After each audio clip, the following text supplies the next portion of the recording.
Hello, this is a guy who likes fanfiction and is too lazy to read, so here is Flame, Ash, Time in audio form. Check the description for the links to the author. Chapter 11, Throne of Knowledge. The Enforcer's body hits the floor, blood seeping out from his neck and dripping through the grated walkway. Flesh wipes her knife with a rag and shoves the body into a locker. The Flame Emperor and Petra keep a lookout in both directions of the service tunnel. This center is the most heavily defended one they've ever infiltrated, despite being located in the relatively modest Galatea prefecture. Yuri was right. They don't play around when it comes to defending their completed experiments. Bernadetta and Edelgard had taken one quick glance at the base layout Yuri provided them, and they immediately knew they wouldn't be able to handle this place with a full team. Instead, Edelgard opted for something more subtle. Petra, Flesh, and herself were the only members directly engaging the location with Bernadetta on comms. Status check, Bear, the Emperor orders. So far, all green. No one knows you're here, and it'll stay that way as long as you keep kills down to a minimum. Just keep following the large power cables, and you should end up near the lab they're keeping the weapon in, Bernadetta explains. Why are they needing so many large cables for the laboratory? Petra asks. Likely defenses, Flesh answers. Whatever they're keeping here is going to be secured by the best equipment, which takes a lot of power. That's why we have this. The girl shows Petra a small flash drive. Bernadetta had previously explained to Edelgard that she could override pretty much any firewalls and physical security measures so long as she found a way to plug the device in. While Bear was adept at hacking into the Empire's service networks, they often keep their most important assets on closed networks or individual servers, including the defense measures for the weapon the team is after. Hence the need for the drive. And just what sort of, bone weapon are we expecting? Petra continues. We're not sure. We'll know it when we see it, the Flame Emperor responds. The trio make their way through the service tunnels without much fuss. Thankfully, there's only a few guards stationed at occasional points throughout the structure. The Enforcers drop conveniently enough. Meanwhile, Bear tricks or deactivates all of the sensors and cameras ahead of them. Eventually, they come upon a service hatch positioned along one of the hallway walls. Stop here, Bernadetta calls out. This is the hatch we need. Where does it end up? The Emperor asks. It should drop you at the beginning of a hallway that will lead you directly to the lab. The trick will be quietly dealing with the blast doors in the way. It should be okay as long as you plug me in, she explains. What can we be expecting in the hall? Petra follows up. That's the tricky part. You'll need to be careful of trips. I think I got most of them, but it's hard to tell since they have so many redundancies in their security. What about guards? Flesh cut in. Few, if any, at this time of night. That could still be a problem, Edelgard counters. If they're on the far side, they'll be able to radio us in before we can take care of them. I think I can be dealing with that, Petra smirks. I have noticed that most in Fodlan do not look up, even security. I can climb along the ceiling and eliminate any guards with great subtlety. Very well, the Emperor nods. Flesh eases open the hatch entrance and sighs, well, this is it. Hopefully, it's the final stretch. The final stretch will be escaping this place, Edelgard responds. Petra enters the shaft, climbing down a cramped metal ladder. She arrives at another hatch door at the bottom. The assassin bends backwards, hanging from her legs. She shimmies the hatch open as slowly and quietly as possible. Once open, she takes the door and brings it back up the ladder, setting it by Flesh's feet with a nod. She works her way back down the ladder and climbs out onto the ceiling below them. Edelgard and Flesh hear the sound of a guard grunting and dropping, followed by another two guards starting to shout, "Hey!" The guards make muffled gurgles as Edelgard hears them hit the floor. Then there's a second of quiet until Petra states, the security has been eliminated. You are clear to be descending. Flesh and Edelgard climb down the ladder. Flesh cringes as the Flame Emperor's armor barely fits down the shaft without scrapping against the sides. The two women jump down from the exit of the tunnel, Edelgard landing with a loud clang that makes the trio shudder in alarm. Once they seem clear, they slowly sneak through the hallway. How are we on trips? The Emperor asks Bernadetta over comms. Hold your position for 1 sec. Okay. I got the rest of them, she sighs in relief. Boy, they really didn't even want to fly sneaking around. The Emperor continues, are you going to be okay handling whatever measures are on the other side of this hall? I should be. You just need to get my drive there. The trio of women look down the hallway. It's a large, empty walkway of metal and a series of bland lights lining across the ceiling. The blast door is so far down the other side that it's nearly just a speck from their perspective. Big, barren, metal, and lonely apt words to describe the Empire's design methodology, Edelgard thinks. Bear's voice cuts back in with great alarm, hold on. I'm picking up a bunch of sudden chatter. Something's got them spoo the comms cut to static.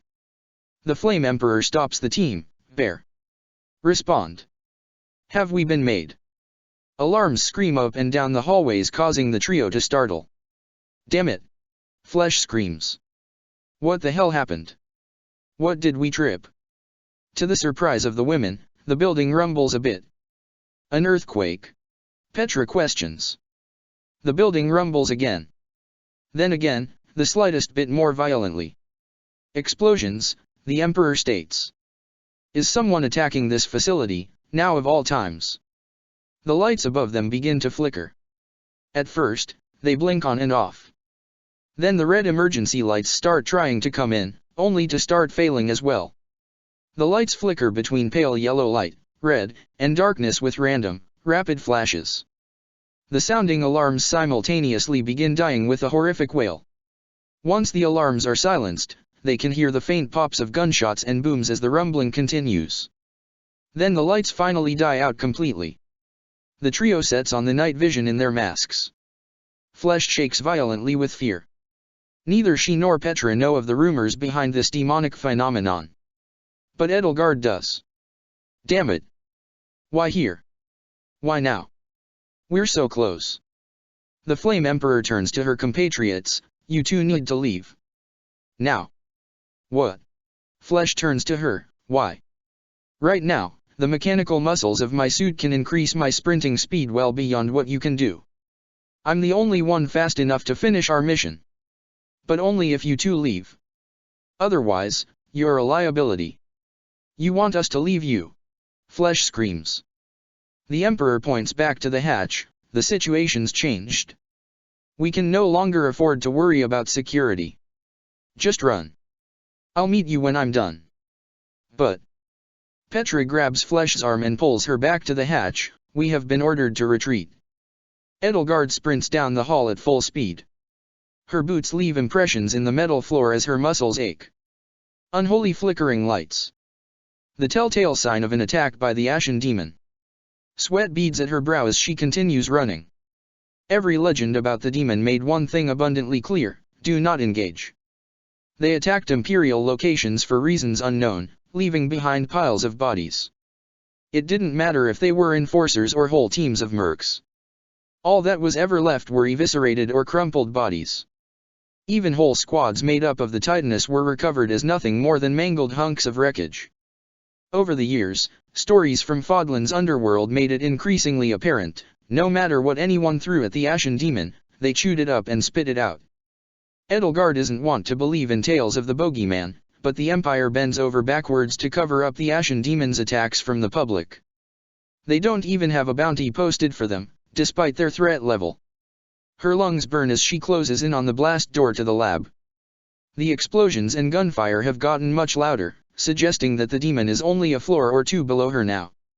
She rams into the door at full speed. The indent is substantial, but it's not enough to tear through the door. She violently hacks at the damage with her axe, tearing and bending the thick metal. Her weapon shakes in her hand. She hates to admit it, but she's panicking. Finally, the door gives way. The Flame Emperor grabs the severed metal and peels it apart, granting her entry to the lab.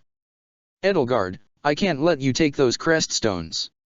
My teacher, I will only say this once, please, stay out of my way.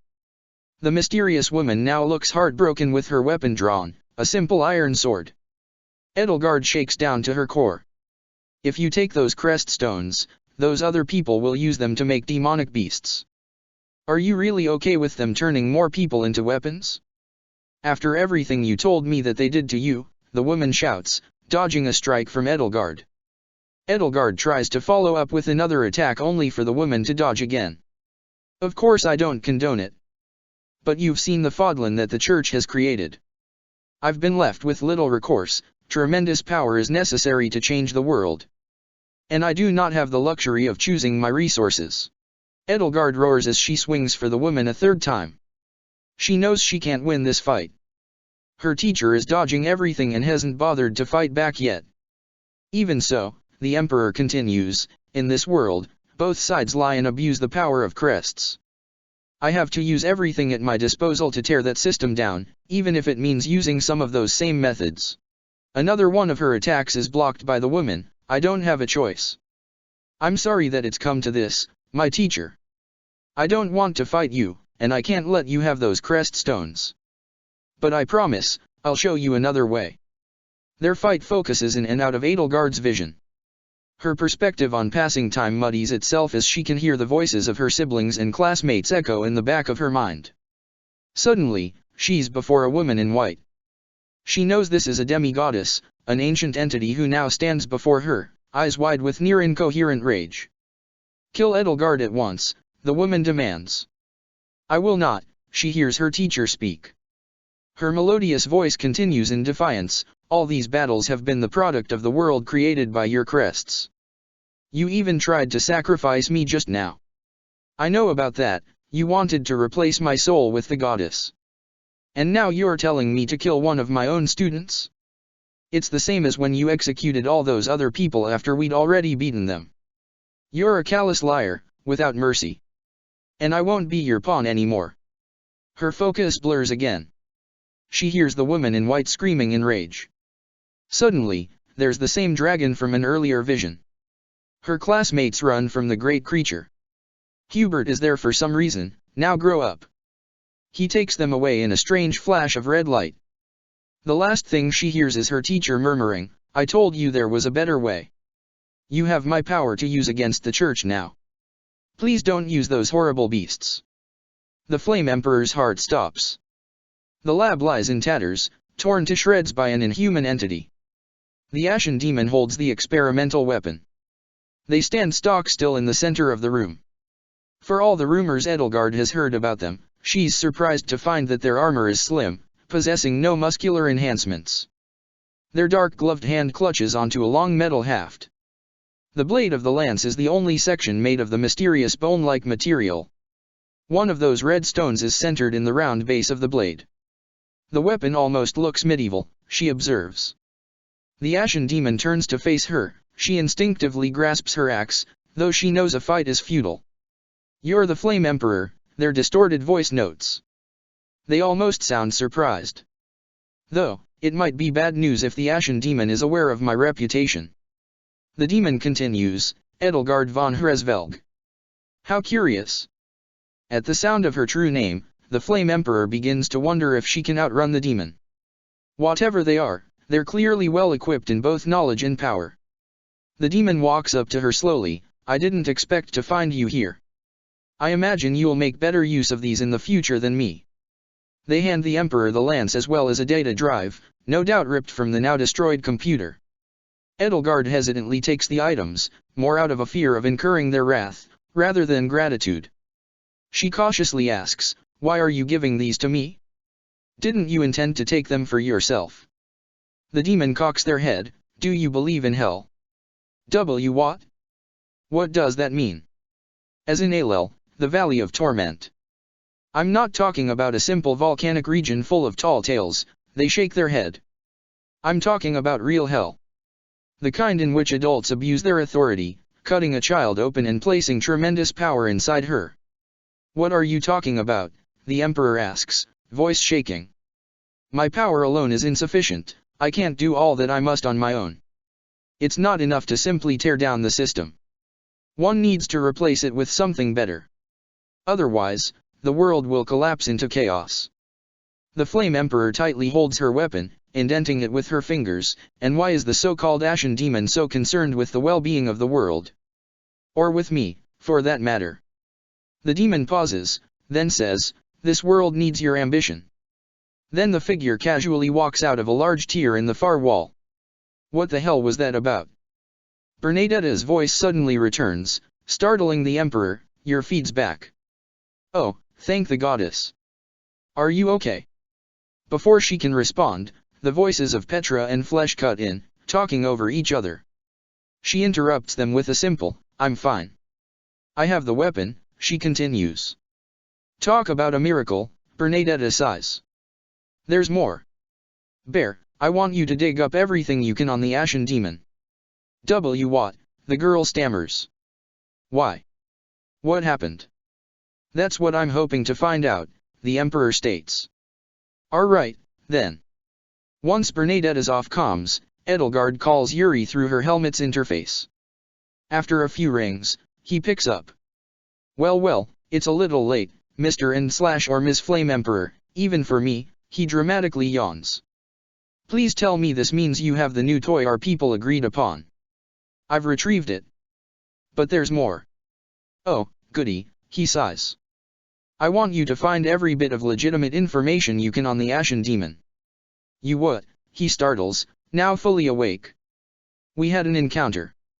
Apparently, they're also interested in these experimental weapons." She hears Yuri rub his face through the call. "Well, shit, at least you aren't dead. But that makes things considerably more complicated. Even so, know thy enemy, and all that." "Alright, I'll scrounge around for all the meaningless conjecture I can find.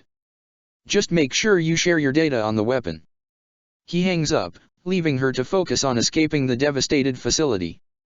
How the hell does the Ashen Demon know who I am? How do they know that I want those weapons? She asks herself the same useless questions over and over as she flees the base. Chapter 12, Reunions. Yuri offers Edelgard a glass of wine. She politely refuses, urging him to stick to the topic at hand. If you're on edge, that's all the more reason to drink a little, but have it your way." He keeps both glasses for himself. She taps her fingers on the settee armrest. "Please, just tell me what you found." He takes a sip. "Well, the bulk of the rumors circulating about the Ashen Demon involve them totally steamrolling sketchy merc bases, Knights of Siro's hideouts, and Imperial checkpoints. There's only been a couple of recorded occasions in which the Empire has gotten into a wholesale skirmish with them. It didn't go over well for the Empire, regardless of what weapons they used. This is no different from the information Bernadetta dug up. It's all just common rumors spreading around the underworld. Those are the same bogeyman tales we've all heard," Edelgard sighs. Yuri swirls his finger along the rim of the glass. "Hold on, there's more. According to eyewitness accounts, the Ashen Demon appears most frequently when enforcers are allegedly brutalizing civilians. Sometimes they intervene in standard crimes, too. They sound like a regular vigilante, which kinda goes against their reputation as a real-life horror monster." "So they have some form of concern over the people?" she asks. "That certainly tracks with what they said back at the lab." "Seems like it," he responds. "Curiously enough, they only actually kill the people who stay to fight them. They let anyone who runs escape. A couple of witnesses even claim that the demon encouraged their enemies to flee with their lives. That's probably why they let you live. I guess even the devil isn't completely heartless. Now the real puzzle is, why was the terrible Ashen Demon searching for one of our special trinkets? That's what I plan to find out." Yuri frowns. "Speaking of which, I have 2 questions. 1. How in the goddess' holy name did you manage to get away from the demon with the weapon? You can't exactly sneak it in your pocket. 2. Where's the info you promised me?" Edelgard scratches her chin. "Here," she says, handing him a data drive. "This is a copy of a data drive the Ashen Demon gave to me. My team will send you more info on the weapon as we study it, and of course, I'll share any more information I glean from the professor at UAH. Wait, the demon just gave this to you?" His eyes go wide. "Yes. They also gave me the weapon. They said I needed it more than they did," she explains. "They also said that I was important to their ambitions, but I'll keep that bit quiet for now." His nose crinkles. "So, they go through the trouble of breaking into this lab and stealing all this stuff. Then they just give us what we need, no fuss. You know what they say, if it's too good to be true, and all that. Now you understand why I want answers, she flatly states. You're certainly right. That is concerning. A moment of silence passes. Then Edelgard speaks up again. What do you suppose they are? The demon, I mean. Yuri takes a deep swig of his wine. Well, he begins, obviously, no one really knows. There's nothing more than speculation on that front. The most reasonable answer is that there's some kind of living weapon that the military couldn't control. Only the Empire has the resources to engineer a being like that, and it would explain why they target enforcers so often if there's bad blood between them. He takes another swig. Of course, there are other theories. Maybe they're a disgruntled lab rat fired by a corpo who souped themselves up with some kinda super-duper soldier serum to get revenge. Perhaps a literal demon summoned from the pits of Alel. A whole team of people colluding to give the illusion of a super being. Or maybe the wrath of the goddess manifested to punish the Empire. And what do you believe? She cocks her head. Honestly, the rogue weapon theory is the most sensible, as I said. But, he leans back in his office chair. Not many people know this about me, but I'm a believer in the goddess. Sometimes I'm afraid of what she'll say to me when I die. Am I doing what she wants, protecting the downtrodden from the underworld and the Empire? Or am I going straight to hell for my criminal activities? Sorry, I digress. My point being that the part of me which believes in something higher kinda wants to believe the whole divine wrath of the goddess idea. I mean, it's poetic, isn't it? The Empire destroys the goddess saints and torments her people for 1,000 years, then her heavenly agent appears to take revenge. Still though, it's just a fairy tale I want to be true. People like me should know better. Edelgard awkwardly fidgets with her jacket pocket. I can't say I share your sense of faith. Yuri dryly chuckles, understandable. Like I mentioned, it's all just meaningless speculation, anyway. But hey, since you're buddies now, maybe you can ask them next time you see them. Oh, gee. Why didn't I think of that? Ermid Serum Dining is the nicest restaurant Edelgard's been to in a long while, complete with a 2-story back wall that doubles as a massive aquarium. Most of her meals the past couple months have consisted of fast food, cafe brunch with Dorothea, protein bars, and her own atrocious cooking. She wears a scarlet full-body dress with her hair done up in a bun. Mercedes and Dorothea are similarly decked out in formal attire with wine red and beige dresses respectively. The three sit around a large circular table alongside Ingrid and her husband, Glenn. Ingrid is beautiful, as always. Her blonde hair is tied back into a braided bun. Her teal peplum dress matches her eyes. Dorothea and Mercedes are grateful that she's developed a better fashion sense since college. Her smile is bright when she greets her old friends, though something about her expression seems more strained throughout the dinner. Obviously, the trio are elated to see their old university friend once again. However, they all are a bit reluctant to test the waters with Glenn. The man is rather uptight but well-mannered. His suit is clean and stiff, buttoned all the way up to his neck with a solid navy tie. His sapphire hair is buzzed short, and his face is clean-shaven. The man is astonishingly immaculate and symmetrical. He's certainly military, Dorothea says to Edelgard via a knowing look. So, Miss Eisner, he asks. Dorothea is a singer and Mercedes is a doctor. What was it you do for a living? Event planning and management, she answers in monotone. I'm sure there's all sorts of exciting and chaotic stories from the field of event planning, he smiles. Don't tease her, Ingrid elbows him. You'd be surprised, Edelgard retorts. Oh yes, Dorothea smirks, Edie has all sorts of crazy stories with events gone awry. Eager to change the topic, Edelgard asks, so Ingrid, how long are you and Glenn staying in town? Ingrid opens her mouth to answer, but Glenn cuts in, we're not really sure. We're staying as long as my job demands. Given the nature of active duty, who knows how long that will be. We might have to return sooner than we thought, Ingrid continues. Did you hear about that awful attack in my home city last night? Oh. Mercedes raises an eyebrow with concern, shooting Edelgard a quick glance. What happened? Glenn balls his fist, just terrible. A group of terrorists invaded a science center and stole some information off of its servers. They slaughtered the civilian scientists, guards, and first responders. I tell you, the world is getting crazier. Psychos are getting bolder. It doesn't seem like Lord Nemesis' capital punishments are having the same effect they used to. I hope he brings the hammer down on them soon. Perhaps we should change the topic. Mercedes awkwardly smiles. I'm not sure this is polite table conversation. Glenn bows his head. Of course, Miss Bartles. My apologies. I just get a bit worked up when I think about what those monsters do to my people. Perhaps we should consider the fuller picture, Edelgard interjects.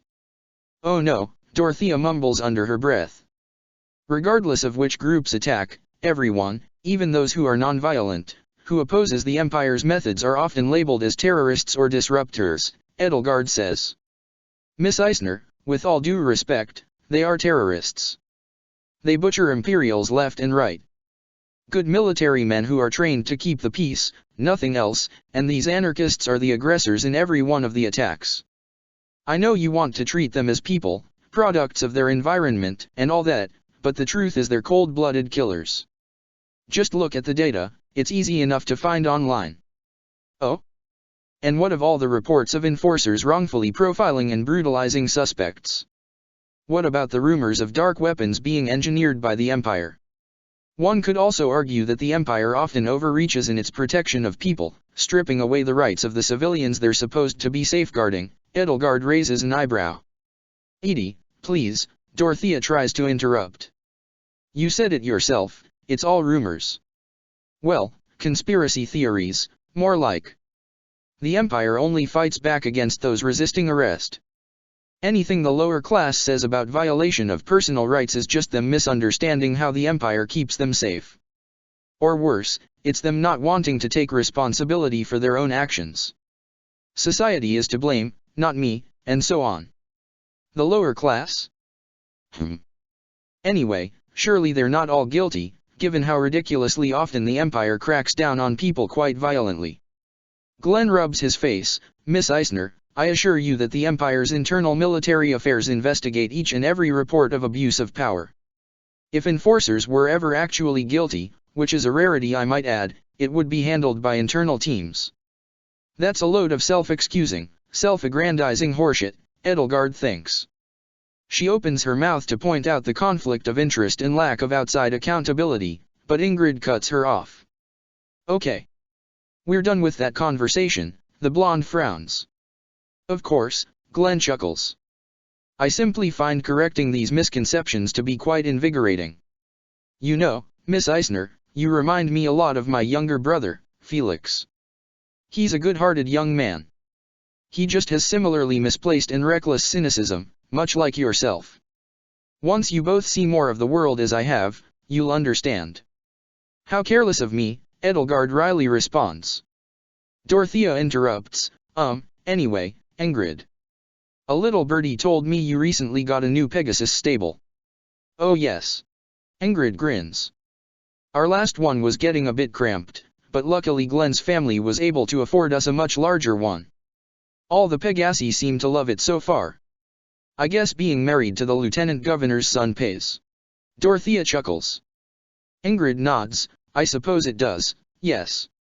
Well, Dorothea continues, when you have some free time, we should get together again soon. Just us girls. You can meet my girlfriend, Petra.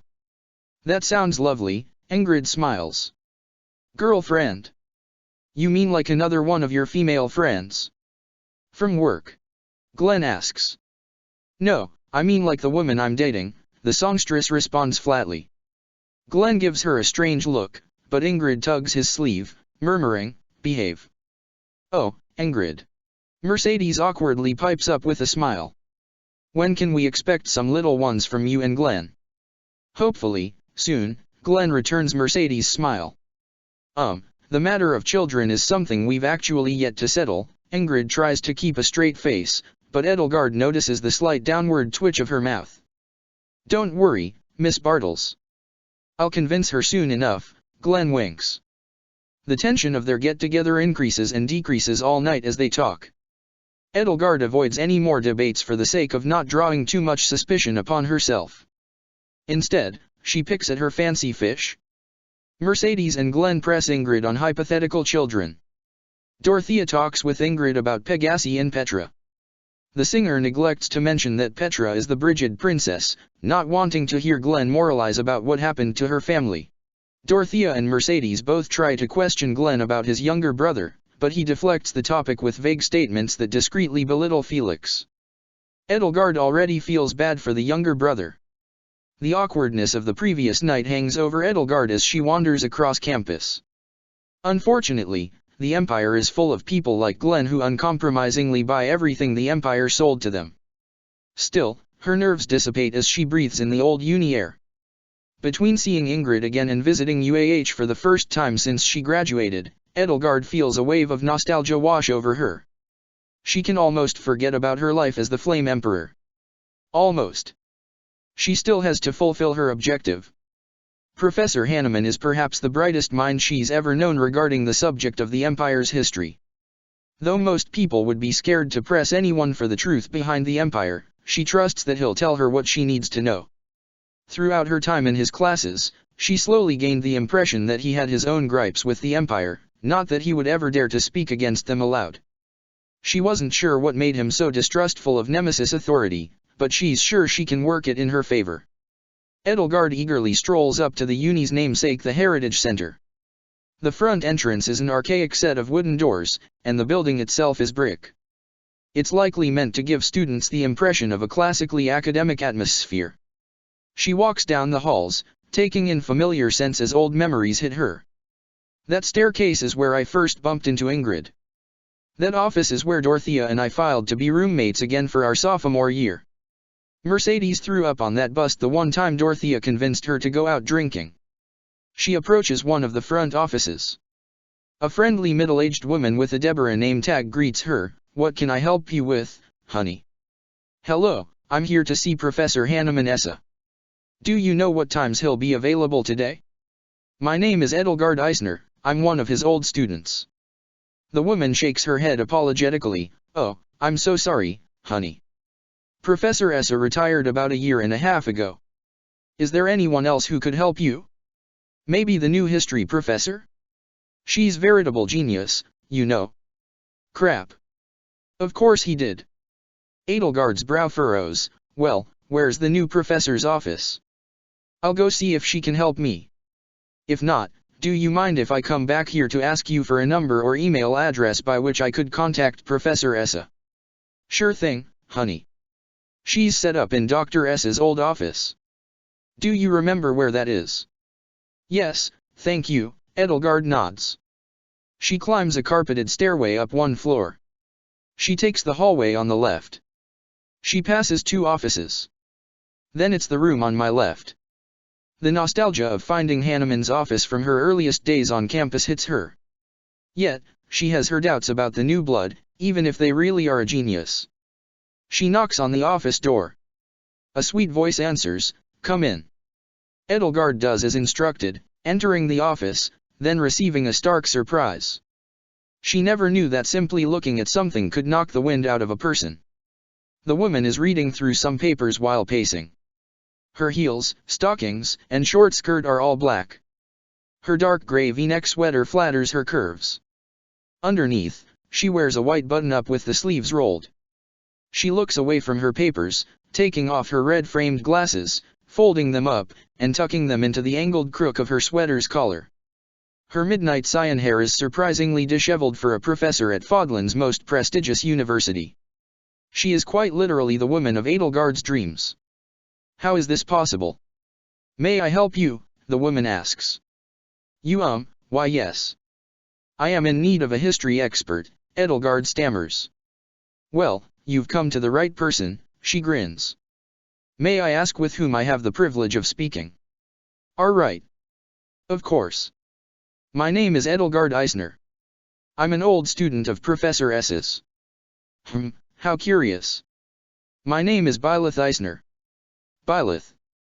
Ah, that's quite the coincidence that we share the same last name then, Professor," Edelgard sheepishly smiles. "Perhaps," Byleth cocks her head. Though my lineage is very important to me. I've dug around my family tree quite extensively, and I haven't heard of anyone named Edelgard. In fact, it's a unique name all on its own, wouldn't you say? Well, that's true. Either way, I don't have a proper answer for you. What the hell is wrong with me? I'm behaving like a child. But how is something like this even possible? Regardless, maybe it is just an unlikely coincidence. Anyway, you said you needed my help. Byleth nods with a slight smile. Yes. I had several questions about the Empire's early history. See, most textbooks leave out substantial information regarding the history of Ceros and the world before the Old War, Edelgard says. That's rather tricky territory, Miss Eisner. Byleth shakes her head. The Empire isn't always happy about people learning more about them. Even so, it's something that's important to me, Edelgard frowns. Of course. I don't mind telling you, but I won't discuss it at my work, Byleth explains. Then what do you propose, Professor? The woman smiles again. I have plenty of resources, notes, visual aids, old texts, and the like back in my apartment.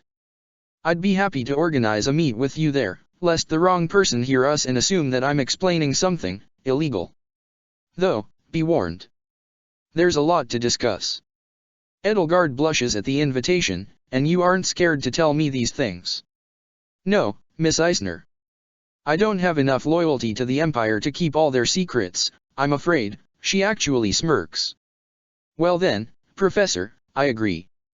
Pick a date that works for you and contact me at this number. Edelgard writes down her contact information for Byleth. Damn it. Why do I feel compelled to trust her so easily? Just because of those stupid dreams. Chapter 13, Histories Unfold. Edelgard stands in front of Byleth's apartment door. An odd feeling flutters in her chest, undoubtedly because of her now rather awkward dreams. Unfortunately, that's one mystery Edelgard won't be able to ask the professor about. She shakes the thoughts from her head and knocks. A second later, the door opens to the sight of the professor in a white blouse and skinny jeans. She's surprisingly casual about all this. Hi. Come in, she eagerly greets. Thank you for agreeing to this, Professor.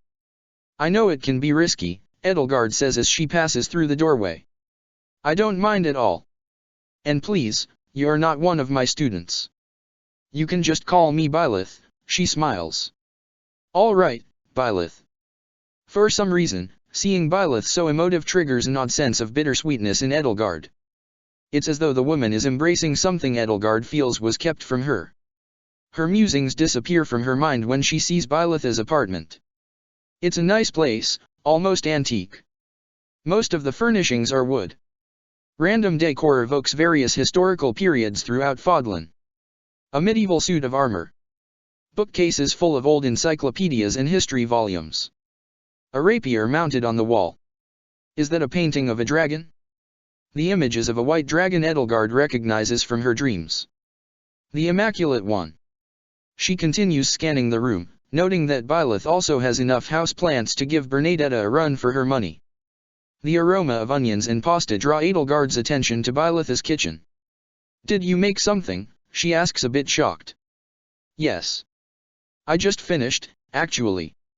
I was letting it cool. Byleth heads over to her stove. Resting on the top is a pan of pasta cooked with onions, tomatoes, and carrots. On the counter by its side is a bowl of cabbage, broccoli, and other assorted greens. Byleth retrieves 2 plates from a cupboard and mixes the pasta and greens into both dishes, and then drizzles them with some light dressing and melted cheese. Vegetable pasta salad. Edelgard inquires. You didn't have to cook me anything. We're talking about the ancient history of Fodlan, here. Trust me, there's a lot to go over. You'll be starving if I don't feed you something, Byleth says while pulling bread out of the oven. Very well, Edelgard nods before awkwardly taking a seat at Byleth's table. The professor finishes setting the meal, then runs to one of her bookshelves. She pulls out a few volumes of some kind before returning to the table. She sets the books down next to Edelgard. There's a ton of texts that go over things you don't learn about in history class. Unfortunately, you don't have enough arms to bring everything home, so I'm just letting you borrow some essential reading. Thanks, Edelgard thumbs through the tomes. The crucial history of the relics, tools of the elites, saints and their correlation with crests, and did dragons once roam the earth? A cross-examination of ancient remains in Xanadu. Inside the worn works, she sees chapter titles relating to zoological speculation, ancient bloodlines, nemesis elites, and something called relics. Byleth explains, I'm sorry, but most of these aren't original copies. They're duplicate manuscripts all recorded within the last 150 years, since the Empire destroyed the originals. Luckily, most of the information inside them is accurate. That's more than enough. Thank you for this. But how did you possibly come by them? Edelgard asks. Well, it's just a matter of knowing where to look. As an expert in the field, I have access to all sorts of resources. Byleth forks a piece of the pasta. Oh really? Because information like this is something that most could only find through the underworld, Edelgard furrows her brow. Speaking of which, Byleth deflects, why are you so curious about all this? This knowledge is rather dangerous. What use could a nice young woman like you have for it? It's a family matter. Personal, Edelgard retorts. Byleth nods, of course. Still, I'm not an idiot. I can tell when someone's involved with something dangerous. Whatever you do for a living, whatever you do with this information, just please be careful. Damn it. It's like she sees right through me. You cut right to the core of matters, don't you? Edelgard folds her arms. Byleth contentedly eats her pasta, more or less. Even so, I'm not the only one involved in something dangerous. If the Empire knew you had all this, the repercussions would be severe. Edelgard pokes at her food. I know. They might even fire me for it, if this gets out. Byleth shovels in another piece of pasta. I'm serious. They would kill you. Edelgard leans forward. I happen to have taken a lesson in boxing once. I think I can handle them. Despite herself, Edelgard snorts, then quickly covers her mouth. My apologies, she begins, wiping her mouth. I obviously won't stop you from doing this, but please tell me you have more ways to take care of yourself than that. Kicking people's shins whilst in heels. Edelgard laughs, I'll tell you what, in exchange for this information, I'll give you some substantially better self-defense lessons. I have a small gym in my house. I find your terms agreeable. Byleth nods. The two women eat and talk for some time. Byleth mostly covers the history of the Empire's less savory conquests, text burnings, a broad push to wipe out several religions, governmental ownership of all printing presses, genocides prior to Duskur, etc. Edelgard responds to most of the information with disappointment and an internally renewed vigor for her cause. Eventually, Byleth goes quiet. With a serious expression, she declares, now is the time we discuss the things the Empire would gladly slaughter anyone for even knowing. There's no going back. I accept the risk. The Empire wants me dead at my other job anyway. Why did I tell her that? Those texts I gave you? I'm sure you noticed they have some odd titles, Byleth says.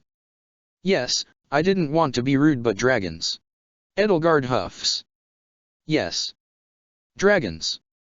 I know this makes me sound crazy, but magic is real, you know. I've seen it firsthand. All of the historians that the Empire hunted down corroborate this in the texts they leave behind. Edelgard's eyes go wide. You're being serious. And yet, I don't think I can argue your claim. I won't say where, but I believe I've seen it for myself. In hindsight, she thinks back to Lysithia's strange abilities and runes. And it's not just in spells, Byleth continues. Certain bloodlines possess crests. Special abilities that activate on very rare occasions. The Empire, and other interested parties, are known to experiment on people who come from these bloodlines, giving them an enhanced physique or magical potential. For example, she leans in, giving Edelgard a severe look. The crest of flames grants strength and healing properties. I see. That sounds quite serious. Edelgard looks down. Is that what Agir's men did to me? To my family? Byleth goes on, most bloodlines with crests don't even know they have them. They usually only activate during combat. Considering most of the rich and powerful don't fight, some of them go their entire lives without realizing they have won. The ones who do discover them are usually bought off by the Empire to remain silent. Assuming they don't end up in a lab. Edelgard looks back up. What else do you know about the Crest of Flames? It's your choice whether or not to believe this, but, Byleth shakes her head, it's said that its blood derived from the goddess herself. As such, it grants incredible power to the user. I've verified that Nemesis is so powerful because he possesses this crest. Moreover, some speculate that the crest has a connection to time itself. Time itself? What does that even mean? Edelgard scratches her chin. Byleth cocks her head, choosing her words carefully. Imagine being aware of another series of events. A different way things have happened. That might have been the key to how Nemesis defeated Sirios. A different way things have happened? Is that what these visions are?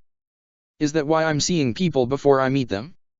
Is the crest showing me these things? I see, Edelgard sighs. And what does any of this have to do with these dragons you mentioned? Another term you saw in those books was relic. These relics are connected with both crests and dragons. Byleth points to one of the texts. The professor continues, relics can only be used by those with crest blood. Crest blood is derived from certain dragons. Wait, Edelgard scrunches her face and scratches her forehead. So, the reason that some people have magic super blood is because it comes from dragons. Well, it sounds silly when you say it aloud. But yes, Byleth rubs her chin. They were an ancient civilization from which humans have extracted power. So then what are these relics? Crests are the blood of dragons. Relics are the bones. Crest stones are the power source of the relics, their hearts turned to stone.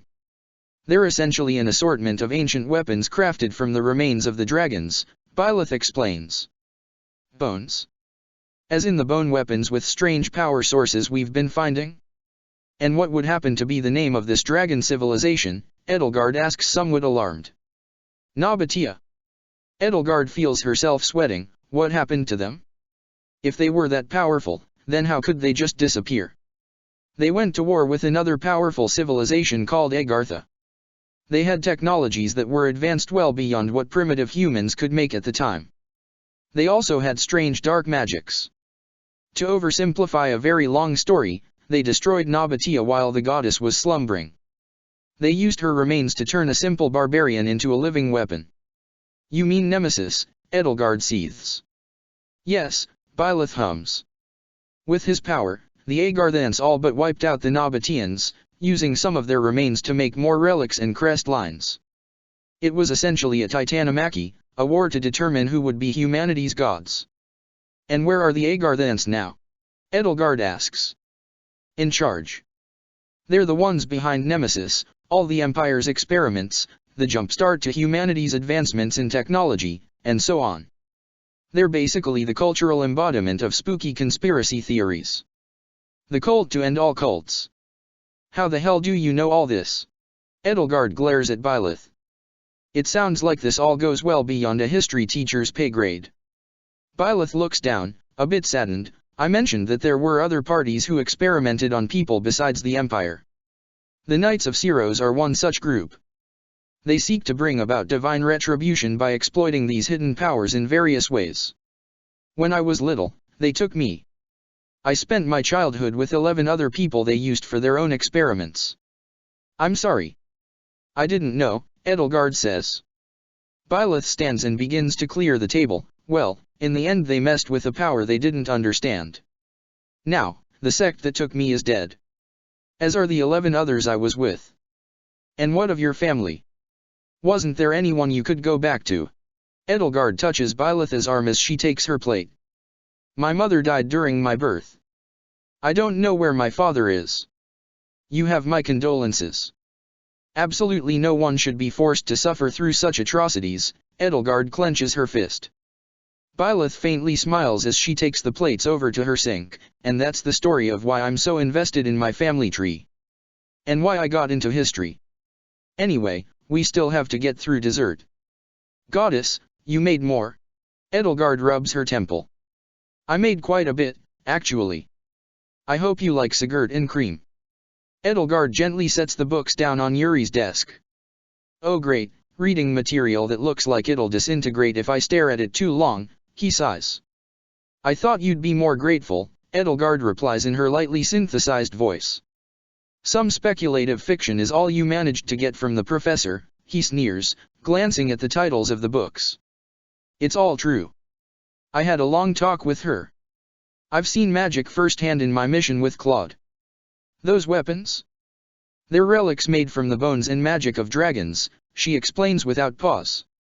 And you really buy all that? He raises an eyebrow. She was taken by the Knights of Syros when she was young. She spent her whole life tracking all this down because of it. It would also explain all the phenomena I've seen. Fine. Fine, Yuri waves a hand. I'll scan all these for you, then send you some digital copies. And you'll return the physical copies to me, as well, she folds her arms. Are you sure I can't keep them? They don't belong to me. I trust you won't damage them, she vaguely threatens. Relax, this stuff is important to me, too. I'll make sure these books are well taken care of, he grins. Good, Edelgard says. I'll contact you if I find anything else of relevance. Chapter 14, The Knights of Syros. Curfew has been issued in both the Galatia and Karen districts following the increase in terrorist activity in those regions, the newswoman states. The Faerghus territory is still reeling from the attack on the Galatia Science Center several nights ago in which many first responders lost their lives. The recent follow-up threat by the Knights of Syros comes just 2 days after the vicious attack, leaving many in the area to fear for their safety. Officials have confirmed the legitimacy of their threat, although they are not releasing suspected target locations, time, or the potential nature of the attack to the public. Everyone is ordered to stay indoors after 5 p.m. indefinitely until Governor Cornelia Arnhem releases a public statement lifting the curfew. She is expected to address the public within the week. Edelgard turns off the TV as her doorbell rings. Gerard floats up to her, showing her an image of the front door through a small monitor built into his body. She sees Dorothea's face, distorted by the angle, staring up into the camera. It's me, the songstress announces. Please tell me you're awake. Edelgard commands Gerard to open the door, at which point the entryway unlocks with a snap. Dorothea walks in and meanders through the house until she reaches Edelgard's living room. It's nice to see you don't always sleep in so late in the day, she teases. It's unlike you to drop by unannounced, Dorothea. Is there something you need? Edelgard asks after directing Gerard to relock her front door. Honestly, Edie, you'd never get out on your own if not for your missions, Dorothea sighs. So then, you came here hoping to spend some time together. Is that so wrong? Well that, and the rest of the team wants to know what you found out with Hanneman, Dorothea winks. Crap. Dorothea, Edelgard rubs her face, I completely forgot to update everyone. The meeting with the professor was much more lucrative than I would have guessed. It took quite a long time to dissect everything. And then I spent a long while going over everything with Yuri. I utterly spaced our meeting, my apologies. Wow, it's not like you to forget that sort of thing. Like ever. I hope you had fun catching up with Hanneman, at least, Dorothea says. That's just it, Hanneman retired. I met with a new professor who took over his position. She had a lot of useful information. I cannot understate just how game-changing her knowledge has been, Edelgard explains. Sucks about Hanneman, but I'm glad you still got what you wanted. Still, the new professor gave you everything just like that.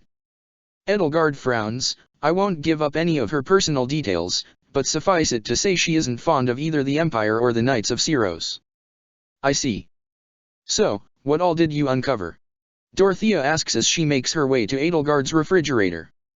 Too much to really explain in one sitting again, Edelgard leans against one of her counters. The summary is this: we know what those experimental weapons are made of and how they're powered. Once Yuri finishes scanning the texts the professor gave me, I should be able to forward copies to the rest of you for anyone who wants to read it. Oh, sounds positively boring, Dorothea jokes, getting into the fridge. Hey, this looks good. She pulls out the leftovers from Edelgard's dessert with Byleth. What is this? Some kind of cobbler. Sigurd and cream. It's from my meeting with the new professor, Edelgard states. What a sweet old lady, sending you home with dessert. Reminds me of my grandma. If I had one. Dorothea Riley smirks as she takes off the plastic wrap and fetches a spoon. She actually isn't that old. In fact, she looked around the same age as us, Edelgard explains, her heart slightly twinges as she sees Dorothea eating her dessert. I just assumed any history professor, especially at UAH, would be an old fossil like Hanneman. The songstress takes a spoonful of the treat. So, the charming young professor sent you home with food, huh? Edelgard shakes her head. She made dinner, too. She was surprisingly calm about the whole thing. Dorothea chuckles. I see the Great Flame Emperor has charmed someone new. Just met ER, and she's already making you dinner. Must you turn everything into romance? Edelgard blushes. Oh, you're blushing. That doesn't happen often, Edie, Dorothea taunts. What's her name? Maybe we can make her the team's new librarian/chef. Goddess knows we could use one. Ugh, her name is Byleth. Now will you please move on? Edelgard's blush deepens. No, I don't think I will. I don't usually get to see you flustered like this. It's honestly kind of adorable. You're like a middle schooler who doesn't know what to do with their crush, Dorothea laughs. So, you're already on a first-name basis then? Edelgard scowls at Dorothea, her face a deep crimson. Luckily for the Flame Emperor, her phone vibrates. She turns it over to see a message from Geralt. That's odd. A message from the Blade Breakers, Edelgard thinks aloud. Oh really? Dorothea cocks her head. They have a small army of the best mercs. What could they want with us? Geralt says he wants to meet with me in the Karen district. Apparently, this is for some Loki mission that needs muscle. Edelgard sets her phone in her pocket. I suppose I'd better get ready for tonight then. Glad you could make it, Geralt's gruff but friendly voice greets. The only other people with Geralt are Leonie and 6 mercs Edelgard doesn't recognize. Their meeting place is a back alley a few blocks away from Karen City Hall. It's only a little after 8 p.m., yet the streets are eerily quiet. You wouldn't contact me if it wasn't important, the Flame Emperor returns. What's this about? Full disclosure, we took on an under-the-table mission from Acorpo. No enforcers should get in our way for tonight, he explains. What in the goddess name have you dragged me into? The Flame Emperor glares at him. Geralt sighs, relax. It's for a good reason. This is about the threat from the Knights of Syros. I've got no love for the Empire, but I'm not letting those creeps hurt innocent people over a completely useless anti-imperial show. We were hired to sniff out the Knights and deal with them. Fine. I suppose I can agree to those terms. But why not just bring your entire team? We don't know what the Knights are planning, and I don't want to risk making my crew a bigger target. So, it's just me and some trusted allies. I wanted to borrow you as a heavy hitter, he says. And why not bring a Luis for that, she asks. I like the guy, don't get me wrong, but he isn't exactly. Geralt scratches his beard. Subtle. Edelgard finishes. We're hoping to catch the Knights by surprise. If I brought him, they'd see us coming miles away. Leonie interrupts, okay, but what is our plan? Just sit here and wait till something happens. Geralt nods, yes and no.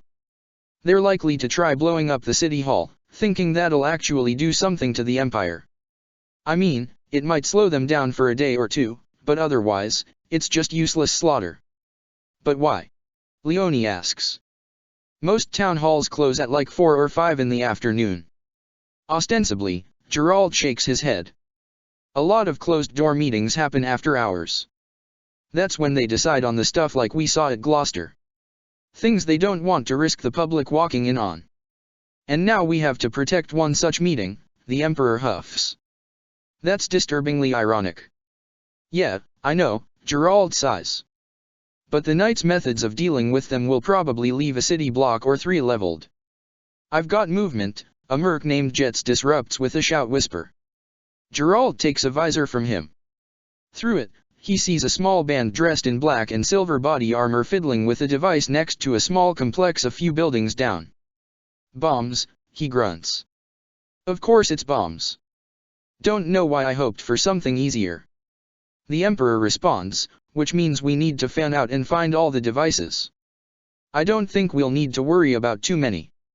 The more people they bring, the higher the risk of getting spotted by enforcers, Leone says. If they were sane, Geralt answers. They're religious extremists, though. There's a good chance that won't matter to them. They'll set as many bombs as possible, then blow them, even if that costs their own lives. We've wasted enough time talking. We need to move, Edelgard scolds. Their modest team disbands in various directions. Geralt keeps them on comms as they slowly scan through the alleyways. The Flame Emperor scrutinizes her own sizable side street, cycling through her mask's thermo and night visions. She quickly stumbles upon 4 men and women cramming an IED into a dumpster. They're a range of ages. The eldest, a leathery old man, looks to be in his 70s, while the youngest, a baby-faced boy, seems to be the same age as Flesh. Halt, she calls. The group turns. The fear in their eyes is immediately apparent to Edelgard. While she has no sympathy for the knights, the members in this group seem fearful and impressionable. No doubt manipulated by fear into joining this twisted cult. They raise an assortment of cheap vibro weapons. Edelgard takes a stance with her axe in response. You don't need to fight, the Emperor cautions. Just deactivate your device and leave. It's that simple. The old man replies, we're not letting sinners escape the goddess' punishment. And anyone who intercedes on their behalf will face that same wrath. Her judgment will be cruel and swift. I can see that you're all afraid. You don't want to die, she turns to the boy to emphasize her point. If you stand down, then you won't have to. The boy shakes as he holds his weapon, a small vibro knife. The old man grabs his shoulder, stilling him. With a heavy sigh, the boy charges at the Flame Emperor. Rather than swing her axe, she grabs his wrist and twists. With a yelp, the knife drops to the street. As he grabs the injured appendage, Edelgard backhands him. The boy skitters across the pavement until he hits a curb. She turns to the rest, ready for retaliation. They rush her in unison. She swings her axe, taking off the head of the old man. A younger woman ducks while an older woman jumps back, just barely avoiding the blade. You can't win this, the Emperor declares. Stop. One woman just says, burn in hell, as she runs straight for her with a vibro sword. The younger woman trails behind her for cover. Still, it's not enough. Edelgard brings her axe down on the first woman. The second lunges at her, underestimating the Emperor's reaction speed. She brings the axe up into the air, lodging the blade into her torso mid-jump. The Emperor flings the bleeding woman off the blade and watches her for her final moments. She doesn't say anything, only whimpers and shakes until her body stops moving and her eyes stare off into oblivion. Edelgard's breath catches a bit as she shudders. The ones going to hell are the ones who manipulated you into this life. I swear it. She hears uneven bootsteps and looks up. The boy has scrambled to his feet and is running for the old man's body. He fishes out a detonator, but it slips out of his sweaty fingers. Before he can pick it back up, the Flame Emperor rushes him. As she rams into him, he just barely succeeds in picking the trigger back up. He crashes into a metal wall, though he's still conscious. He clambers on the ground as he regains his wits. When he looks up, he sees Edelgard's axe a couple inches from his face, startling him. Push that button, and you die along with hundreds of innocents. Is that what you want? His voice rasps, it's to kill the Imperial dogs. We have to do whatever it takes. That's what they said. The Flame Emperor inches closer. I agree that the Empire needs to be toppled, even if some call it self-righteous. But this accomplishes nothing. It's meaningless collateral. All these people will die in vain. It doesn't matter, the boy shakes. That's what they said. That's what they said. The sinners have to burn. He tightens his grip on the trigger, this is for my God. His head splatters as Geralt's oversized great sword lands hybrid tears through his skull. You can't afford to hesitate. You of all people should know that, he scolds. Edelgard says nothing in response. She simply glances at the body then back at Geralt. Geralt follows the red eyes on her mask and sighs, yeah. I know. He was just a kid. I'm sorry, but anyone who's a part of this cult is too far gone. He turns and puts his finger on his earpiece. This is Geralt. Status update, the Flame Emperor and I have dispatched our targets. Disarming and retrieving explosives. Leonie here. Team neutralized and bomb disarmed. Over the next couple minutes, the rest of Geralt's mercs report successes of their own. The team reassembles in the middle of a main street and piles the non-volatile pieces of the explosives together. Geralt swiftly smashes them to bits and breathes a sigh of relief. What are we going to do with the explodey parts? Leonie asks. Technically they're not explodey. Just under risk of being explodey. Anyway, we're going to blow them up far away from here, he explains. As they prepare to head out, several vans pull up on either side of their team. A couple dozen knights spill out of them. One of the knights, a stern and athletic middle-aged woman, stands out in silver and white body armor adorned with a red symbol that Edelgard vaguely recognizes from one of Byleth's books. I told that old fool that we shouldn't have announced our threat, the woman shakes her head.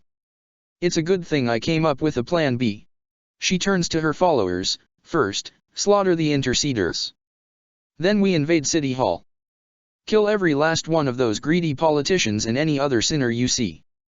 The goddess is with our righteous cause, and she will cleanse this world's filth through us, baptizing these very streets in blood. Her knights cheer as they surround the mercenaries. Geralt just sighs as he readies his weapon. Edelgard knows that, despite their small number, they're more than a match for the knights' uncoordinated and overly impassioned formation. But before the battle actually begins, a sniper shot drills through the zealous leader's temples. She crumples to the road, stunning the knights into a brief silence. Another team of mercenaries ambushes the knights from nearby building lobbies. A rambunctious blonde woman with a vibro sword slices through the knights with the same finesse as Petra and the same power as Caspar. A young Almiran man, only a little older than a boy, hacks away at some of the knights with a small vibro hand axe.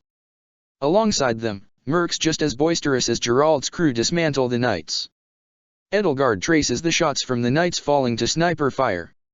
She sees a figure dressed in green and black leather with dark indigo hair mounted on a nearby rooftop. The strange new mercs pick off the knights quickly enough. The blonde woman laughs obnoxiously as she throws her arm around the young man. Similarly, all of the mercs loudly celebrate in the middle of the street. Geralt and the Flame Emperor walk up to the swordswoman to demand answers, but they're cut off by the stoic sniper as she approaches. I'm Shamir, she states. This is my team. Our team, remember, the blonde interjects, running over to the sniper and pulling her in by the waist. I'm Catherine, and this is Cyril, she gestures to the boy, turning towards Edelgard and Geralt.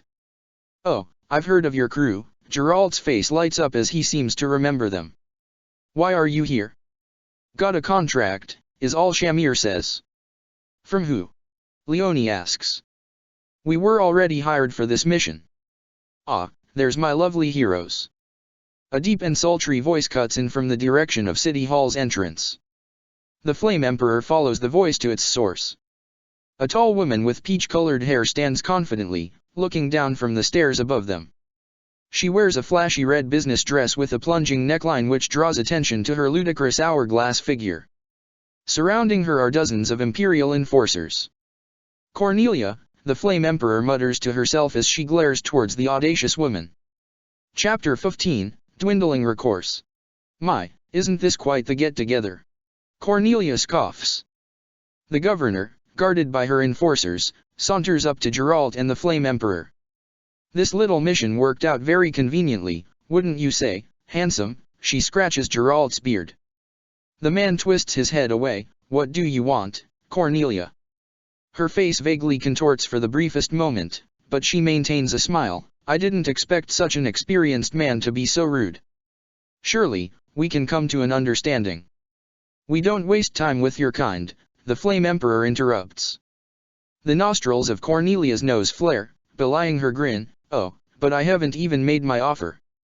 You see, we made an excellent team today, yes. You did nothing, the Emperor notes. The other mercenaries did your dirty work. Regardless, for all your flaws, you and the old man have quite a bit of potential. The Empire is not one to pass up on potential assets. She flicks her wrist dramatically. How about this? You agree to join the Empire, and we'll overlook your previous crimes. No. Geralt shakes his head. I'm with the Flame Emperor on this one. I don't really have any interest in being a lapdog. Cornelia's smiling dimples twitch. Are you sure you don't wish to reconsider? She gestures to her enforcers and Shamir's merc team. I don't think it wise to spit in the face of the Empire, especially when I'm offering you such a generous gift. Spitting on you is too good for your kind, the Emperor glares. Shamir, Cornelia chirps. The indigo-haired mercenary perks up and draws her rifle on the Emperor. I'm sorry. This isn't anything personal. Catherine, Cyril, and the rest of their mercs prepare to fight the Blade Breakers. Both sides take up stances as Geralt swears under his breath. The Flame Emperor interrupts the budding conflict by pulling out one of the detonators. Leonie and the other mercs startle. Cornelia's face twists as she turns up her nose. What is that? The governor demands. Kid, what are you doing? Geralt angrily murmurs. The Emperor taunts. You didn't really believe I would take a mission for the Empire without some form of leverage, did you? I left 3 of the bombs hot, and each one has a blast radius of a block and a half. She turns to Geralt. As you said earlier, I cannot hesitate. Shamir speaks up. You're bluffing. You wouldn't blow yourself up. It would defeat the purpose of an escape attempt. My armor will ensure that I'll survive, the Emperor explains. I can't say the same for the rest of you. Oh. Cornelia laughs. You'd sacrifice your friends here just to get away. Yes. My, that's quite cold, she smirks. Tell me, why shouldn't I just let you press the button? Let you gamble with whether or not your suit could actually survive the blast. It'd wipe out several of the Empire's most annoying pests in one go. I'm very confident my armor will survive, the Emperor states. On the other hand, you won't, Cornelia. And I know you're not prepared to sacrifice your life for your precious country. The governor's face finally drops. Her expression twists into something nearly inhuman as her brow crinkles, and her lips strain into an unholy sneer. The wretched woman glares over to Shamir as if to issue an unspoken order. Forget it, Shamir sighs. You paid us to handle the Knights of Syros. We did our job. I'm not risking my people over some lunatic's petty power plays. You two can feel free to blow each other up on your own time. Fine, Cornelia says with an eerie calm. I'll let you go, once I have confirmation that you won't press that button once you're out of range. That won't be a problem, the Emperor explains. I've no interest in spilling innocent blood if I don't have to. But make no mistake, I will if you test me. Cornelia's mouth twitches a few times. All right, just remove your disgusting faces from my sight. My people will butcher you all another day. And, make no mistake, that day is going to come soon. With her leave, the Flame Emperor and Geralt's mercenaries flee the scene. Edelgard tosses the trigger back to Cornelia's forces once they're several hundred yards away. It's enough of a head start that the small merc team can lose the enforcers by weaving through buildings when the governor orders them to give chase. Once she catches her breath, Leonie glowers at Edelgard. You know, that was really fucked up. I mean, how could you be so twisted to even think of doing something like that? All those innocent people that we just... Enough, Leonie, Geralt interrupts. They were bluffing. Leonie turns to Geralt as the Flame Emperor stands silent. How can you be so sure? I was with them pretty much the whole time. There weren't any other bombs. They were holding a dead button. Oh. Then, my apologies. But please don't scare us like that. Leonie huffs. Humph, is all the Emperor gives as a response. Geralt creases his brow. Tell me, kid. If those bombs were live, would you have pressed the button? No. My armor wouldn't survive the blast, she observes matter-of-factly. Okay, but if it could, would you really do it? Leonie asks. I'd do everything in my power to ensure it never came down to that, the Flame Emperor sighs. But, if for whatever reason, that was the situation, then I can't say for sure what I'd do. I hate the idea of involving innocents in all this fighting, but my ambition is to save the entire world from the vile grasp of the Empire. There are always going to be horrible sacrifices we have to make in this twisted life. And so? Geralt raises his eyebrow. And so, I don't know what I'd decide until it came down to it. Well, we're already over every news channel, Linhard sighs. The Flame Emperor, the Blade Breakers, and the Knights of Cyros collude. Threaten to bomb Karen territory. Yikes. Did you really threaten to blow up the city? Casper shouts. I was bluffing, Edelgard groans. She leans back on a dingy sofa in their base. She's in nothing more than a form-fitting black bodysuit as her armor is mounted on a rack near Linhard's workstation. Her entire team, save Mercedes and Monica, sits a few yards away, watching the breaking news report on TV. She hates that she's now going to be associated with the Knights of Cyros for the foreseeable future. The blonde and redhead sit next to Edelgard, offering her moral support. I don't think you did anything wrong. Monica cheers. That's enough of that, Mercedes calmly intercedes. Tell me, Edelgard, how do you feel? You aren't hurt. No injuries. Just a bit shaken and tired, Edelgard clarifies. Her phone buzzes with a text. She grins slightly once she recognizes the contact as Byleth. Hey, I know it's a bit late, but I saw the news. Bomb threats from the Knights of Cyros? Crazy stuff. I figure the parts about the Blade Breakers and the Flame Emperor joining them are just propaganda.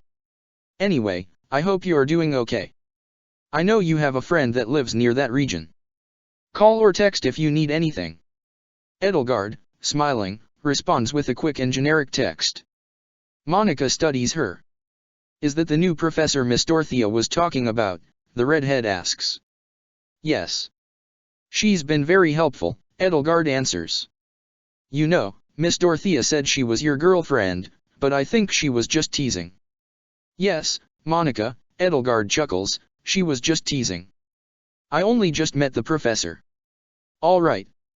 That's what I thought, Monica nods. Edelgard shoots a quick glance at Mercedes who innocently smiles at her. Actually, Merci, I do have something sensitive I wish to discuss, now that I think about it, Edelgard continues. Both women give Monica a look. Oh, of course. I'll give you two some privacy, Monica bows before walking to join their other friends near the TV. Mercedes and Edelgard make their way to the medical wing. They enter a makeshift clinic office as the blonde closes the door behind them. What did you need to talk about? The doctor sweetly asks. Edelgard sits, it's about those dreams. Are they getting worse? No, they're about the same. It's actually the content that's bothering me, Edelgard explains. Are they starting to cause you distress? No, it's, well. I sometimes see someone in the dream, and then I see them in real life. This happened with that merc at the factory. Costas. Okay, Mercedes prompts her to continue. Merci, you absolutely cannot tell anyone else what I'm about to tell you. Especially Dorothea, Edelgard pleads. All right, I promise. But now you have me a bit worried, Mercedes furrows her brow. You know that one mystery woman I kept seeing in my visions? The one I danced with? She's, ugh, this is more embarrassing than I thought. Edelgard shakes her head. Oh. Oh, dear. She's the new professor, isn't she? Edelgard burns red like a ripe tomato, she even has the same name as the woman from my dreams. Well, there's a lot to unpack there. To start with the serious, that confirms that your dreams aren't a hallucination. If you're seeing real things before you're exposed to them, then it's more in line with a premonition, as uncanny as that sounds. But, the goddess works in mysterious ways, perhaps I was right. Maybe she really is guiding you. In a sense you're right, but I think her visions are unintentional, Edelgard shakes her head. Byleth explained many things to me. One of which had to do with superpowered bloodlines that have something called crests. I think I have one that she called the Crest of Flames. She says it comes from the goddess blood and might allow one to see into other timelines. If she's right, then I'm not having visions. I might be seeing memories of another life. That's a lot to digest. Mercedes sits down. But that's also kind of sweet, she starts again. How so? Edelgard's brow wrinkles. It means that all visions of the professor were from another life together, she grins. It's very romantic. Mercedes, please, Edelgard blushes again. I have far too many responsibilities to get hung up on stupid, childish feelings that I can't control. Besides, the life I live is incredibly perilous. I'd feel absolutely terrible if she got hurt because I pulled her into something dangerous. First of all, Mercedes glares at Edelgard and uses the sternest voice she can muster, shame on you. Such feelings are neither stupid nor childish. Or are Dorothea and Petra childish for their relationship? You've no right, and quite frankly it's unhealthy, to bottle those feelings away just because you're embarrassed or ashamed of them. Second, if it was really about fear for her safety because she can't fight, then why are we here? I can't fight, Monica can't fight, and Dorothea can't fight. Yet, you still let all of us join your cause because we each have something to offer, and you trust us rather than pushing us away because you're afraid. And third, that woman already knows too much for the Empire. She's already at risk of being silenced. Would you leave her to fend for herself? Or are you going to do what you can to protect the people you care about? Mercedes folds her arms with a huff. The Edelgard I know isn't a coward who'd run from her feelings or someone who needs her help. Stop that, Edelgard sighs. Stop what? Mercedes unfolds her arms. Ugh, stop making good arguments. I can't think of anything with which to retort. Edelgard buries her head in her hands. Good, Mercedes puffs her chest out. Because you know I'm right. If you push that woman away, so help me, I'll tell Dorothea everything you said, and you'll never hear the end of it. Fine. Fine. Just, don't make a big deal of all this, Edelgard pleads. Mercedes looks the smuggest that Edelgard has ever seen her. Now that that's settled, Mercedes grins, tell me more about her. Chapter 16, Getting Acquainted. The mid-morning sun shines through Edelgard's open windows as she carries her exercise equipment over to the side of her home gym. She sets a large mat down in the center of the room, crafting an improvised boxing ring. You're very strong. Byleth compliments. Edelgard waves her hand. You didn't think I bought all this equipment just for show, did you? A lot of people do. Edelgard tries not to stare too much at Byleth. The woman, despite never having fought and being a history professor, is in excellent shape. This is made very apparent by the high definition in her arms and abs, made visible by her black sports bra and dark gray athletic pants that are just a bit too tight on her. Not that Edelgard is complaining. The Flame Emperor herself has tied her hair back into a ponytail, wearing a black tank top and red sweatpants. Byleth is kind enough not to bring up the scars.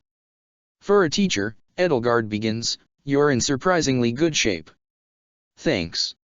I jog 3 times a week, Byleth nods. Edelgard cocks her head, Anyway, it's time to show me what you learned in that lesson of boxing you took.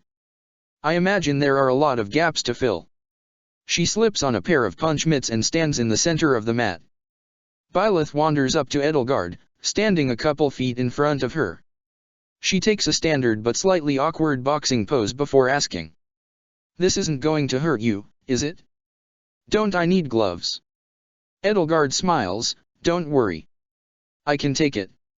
All right. If you're sure, her eyebrows raise. Byleth throws a punch that connects to the padding on Edelgard's hand with a firm thud. She throws another, then another. Each is a tad weaker than the last. That's enough, Edelgard instructs. Your arms have a decent amount of strength from jogging apparently. Yet, your form is a bit unwieldy. Your punches lose momentum with most of your movements, and you're incredibly easy to read.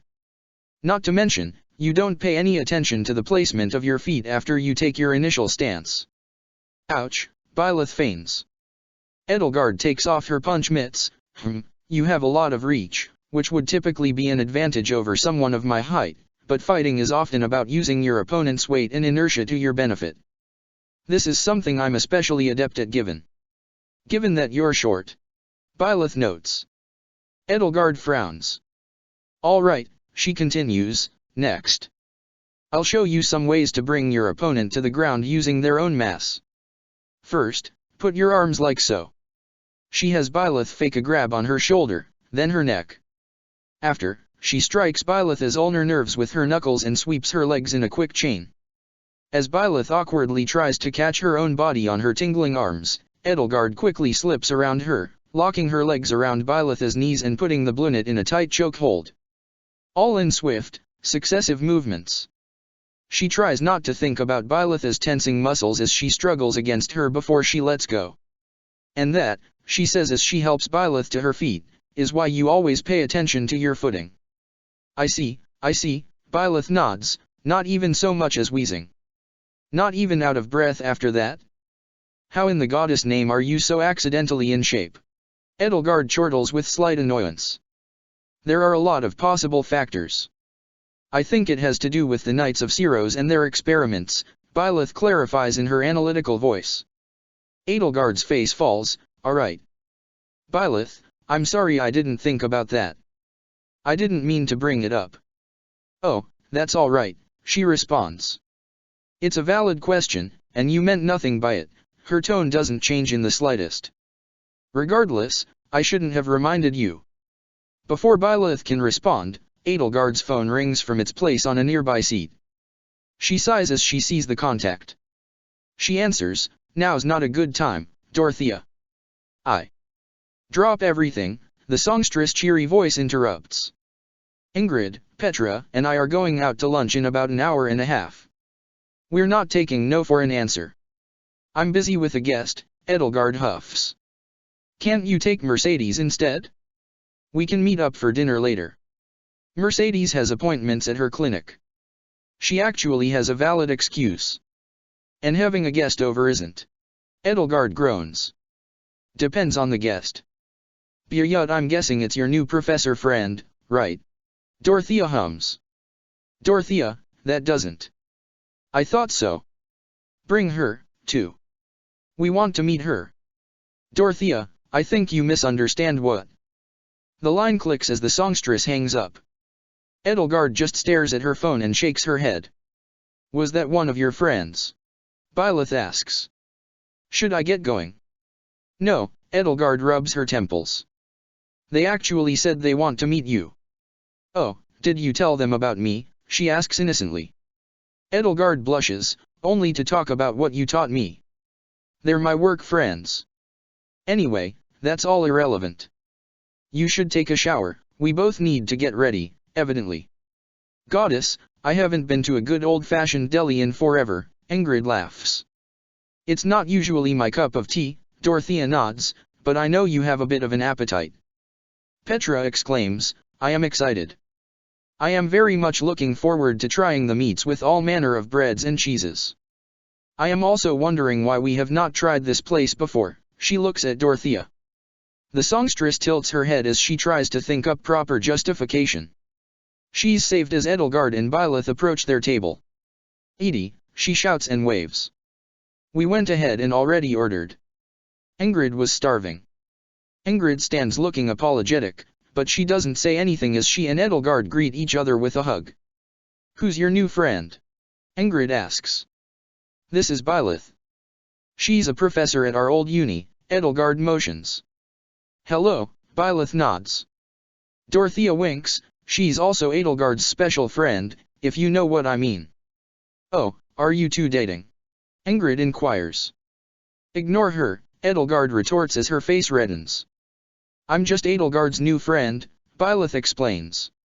Edelgard gestures to her old friends as she faces Byleth. This is Ingrid Galatea. I went to university with her. She's married to Lieutenant Governor Frildarius' eldest son. This is Dorothea Arnold. Yes, that Dorothea Arnold. I'm sure you recognize her from everywhere, she's also a friend from uni. And this is Petra McNeary. She's the princess of Bridget and dating Dorothea. It's nice to meet all of you, Byleth smiles. She turns to Edelgard, that's some impressive company you keep. I mean, you live in a nice place, but I didn't know you were friends with celebrities. Oh, please, think nothing of it, Dorothea smiles. By the way, that was some very tasty cream you gave Edie last week, she says with a wink. Thank you. Byleth tilts her head. The dessert you sent home with her, I mean, Dorothea continues, clarifying her double entendre. I know. I'm just wondering how you knew about that. Byleth gives Dorothea a piercing gaze. Oh, well, the songstress blushes. I just tried some when I was over at her house. It was good. Ingrid leans next to Edelgard and murmurs, wow, I've never seen anyone turn Dorothea's teasing back on her like that. Edelgard simply nods in shock. Petra chuckles, you are very entertaining, Byleth. I am glad to be making your acquaintance. I'm glad to have made yours as well, Petra, she smiles. Their lunch consists primarily of polite small talk. Ingrid asks about Petra's culture and bonds with the princess over hunting and Pegassi. Byleth talks with the blonde and the brunette about all the ways UAH changed since their days in attendance. Dorothea brags a bit about her singing career, mentioning one of her favorite songs. Byleth happily recognizes the tune and they both sing it together. To Edelgard's shock, Byleth's voice is on par with Dorothea's. Smart, talented, kind, pretty. Is there anything you can't do? The idol jokes. Byleth seriously answers, I'm terrible with directions. When I first started my job, I wandered around the campus in circles. Quite literally. I also keep getting Faergus and Leicester confused on a map. How does a Fodlan history professor confuse two of its entire countries? Ingrid furrows her brow. I just do sometimes, Byleth responds. Their lunch meetup continues to proceed smoothly. Dorothea tries and fails to embarrass Byleth. Petra and the professor have a small conversation in the Brigid dialect while Dorothea explains parts of what they're saying to Ingrid and Edelgard, who have their own conversation related to sparring techniques. Then Byleth asks Ingrid about Glenn. I'm curious what he's like, she says. He's a very well-mannered man. Sincerely devoted to his work, Ingrid explains, looking away a bit. What does he do? He's a colonel in the Imperial Enforcers, Ingrid says. That's certainly controversial work, Byleth answers. I'll be one of the first to acknowledge that they aren't perfect. But they keep the peace. Sometimes, she sighs. Well, anyway, Glenn, at least, does what he can. We've known each other nearly our whole lives. Byleth smiles, oh? So you're childhood sweethearts. Ingrid shifts in her seat. Our parents had us engaged when we were children, actually. Dorothea, Petra, and Edelgard exchange looks but don't say anything. That sounds difficult, Byleth cocks her head in concern. It was. Still is, sometimes. Even so, we make it work. Byleth leans in, I imagine it's difficult to love someone you've been pressured to marry. I've had to ask myself many times if I truly loved him, but I believe I do. Goddess, I don't know why I'm telling you these things. Byleth sips at her tea, if it's an uncertainty, then is it truly love? Real love is something that I believe you'd know for certain. It sounds as though you might love him as a friend, not as a partner. Ingrid looks a bit shaken, nevertheless, it's what our families needed. And we get along just fine. I can't imagine the Frildarius family needed a child bride. I also can't imagine that a successful woman such as yourself needed an arranged husband. Maybe not, Ingrid sighs. But my family was struggling at the time. Governor Arnhem strongly encouraged the marriage. I did what I had to for them, and it's not like I can change the past. But you have power over your future. Are you happy with what you see in that future? Byleth's dark eyes burrow into Ingrid's. She looks away as she can't bear to maintain eye contact. Edelgard notices Dorothea watching the conversation with more seriousness than she's seen from the songstress in quite a while. It doesn't matter if it's happy or not. It's my responsibility, Ingrid justifies.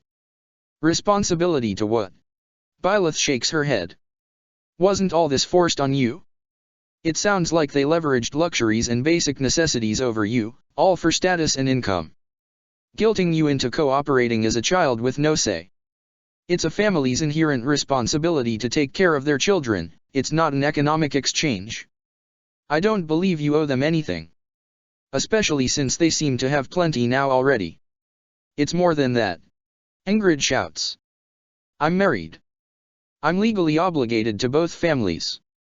And both families are sworn to the empire, even if it is corrupt.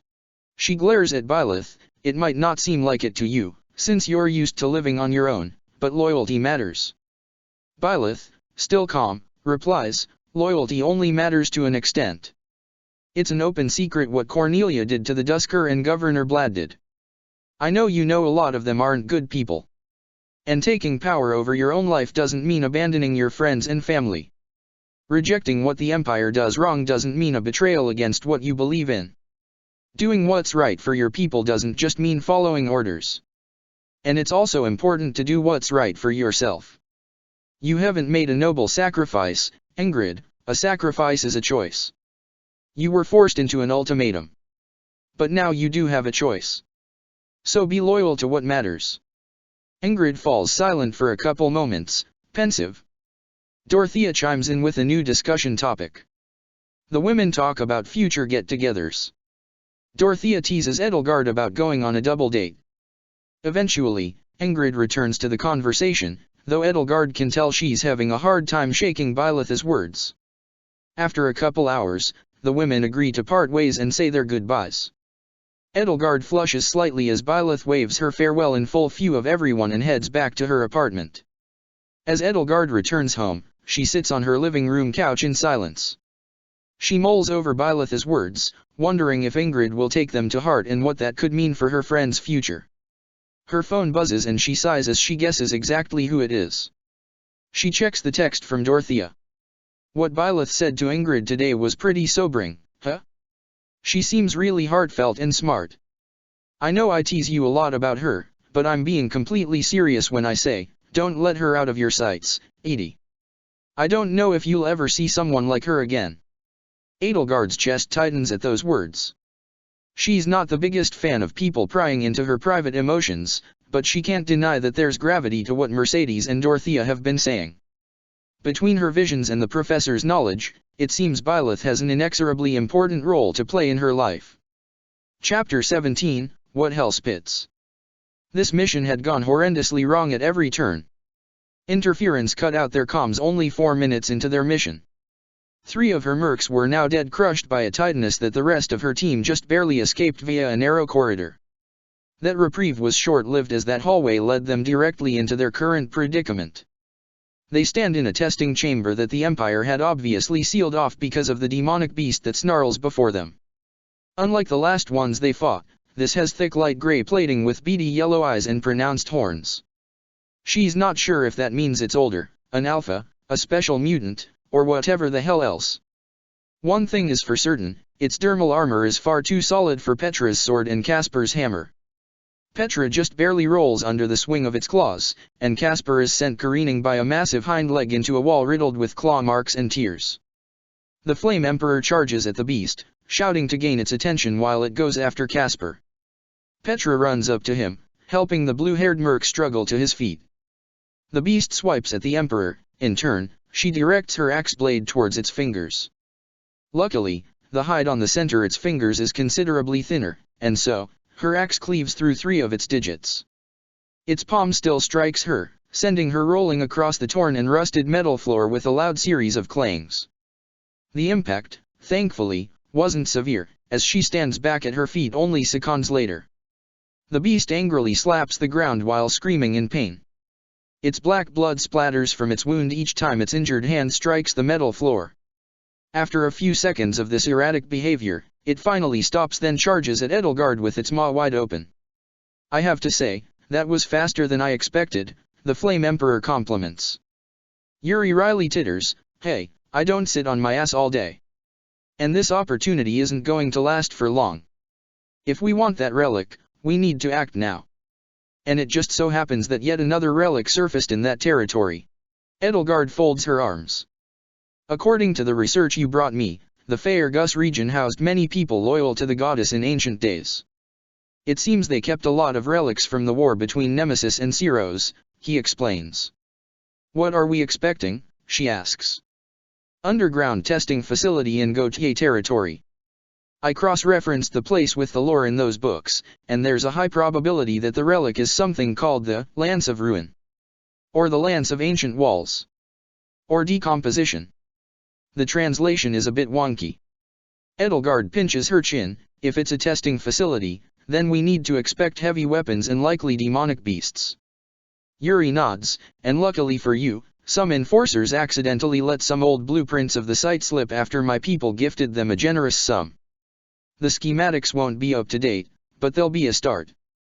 The demonic beast and the Flame Emperor crash through a dilapidated wall. The brittle metal curls around their impact, shaking the Emperor free from the beast's jaw. Her boots and gauntlets scrape across the grated floor, sending sparks into the air as she catches herself. The beast howls in rage, though she finds herself more annoyed than intimidated. The schematics Yuri had gotten her turned out to be a bust, and each path they followed only led them into increasing amounts of trouble. First, they stumbled into a training room full of enforcers. They fled only to be met with the Titaness from earlier. And now this beast yet again charges at her in a fury. She springs up into the air using a combination of her enhanced strength and the suit's muscles, then she drops back down, axe first.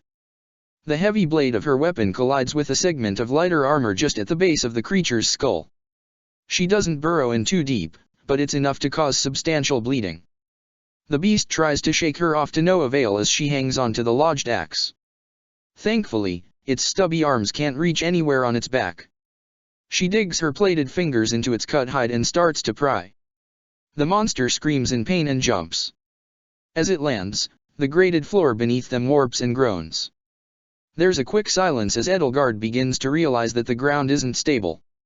However, it's too late to do anything as the paneling collapses, sending them down below. "And you're sure this will work?"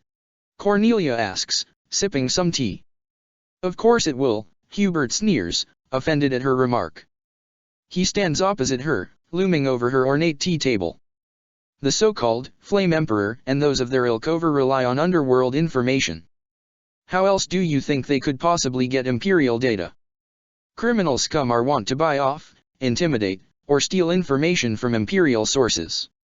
All you have to do is intentionally leak some selective data, and your prey will wander right into a trap.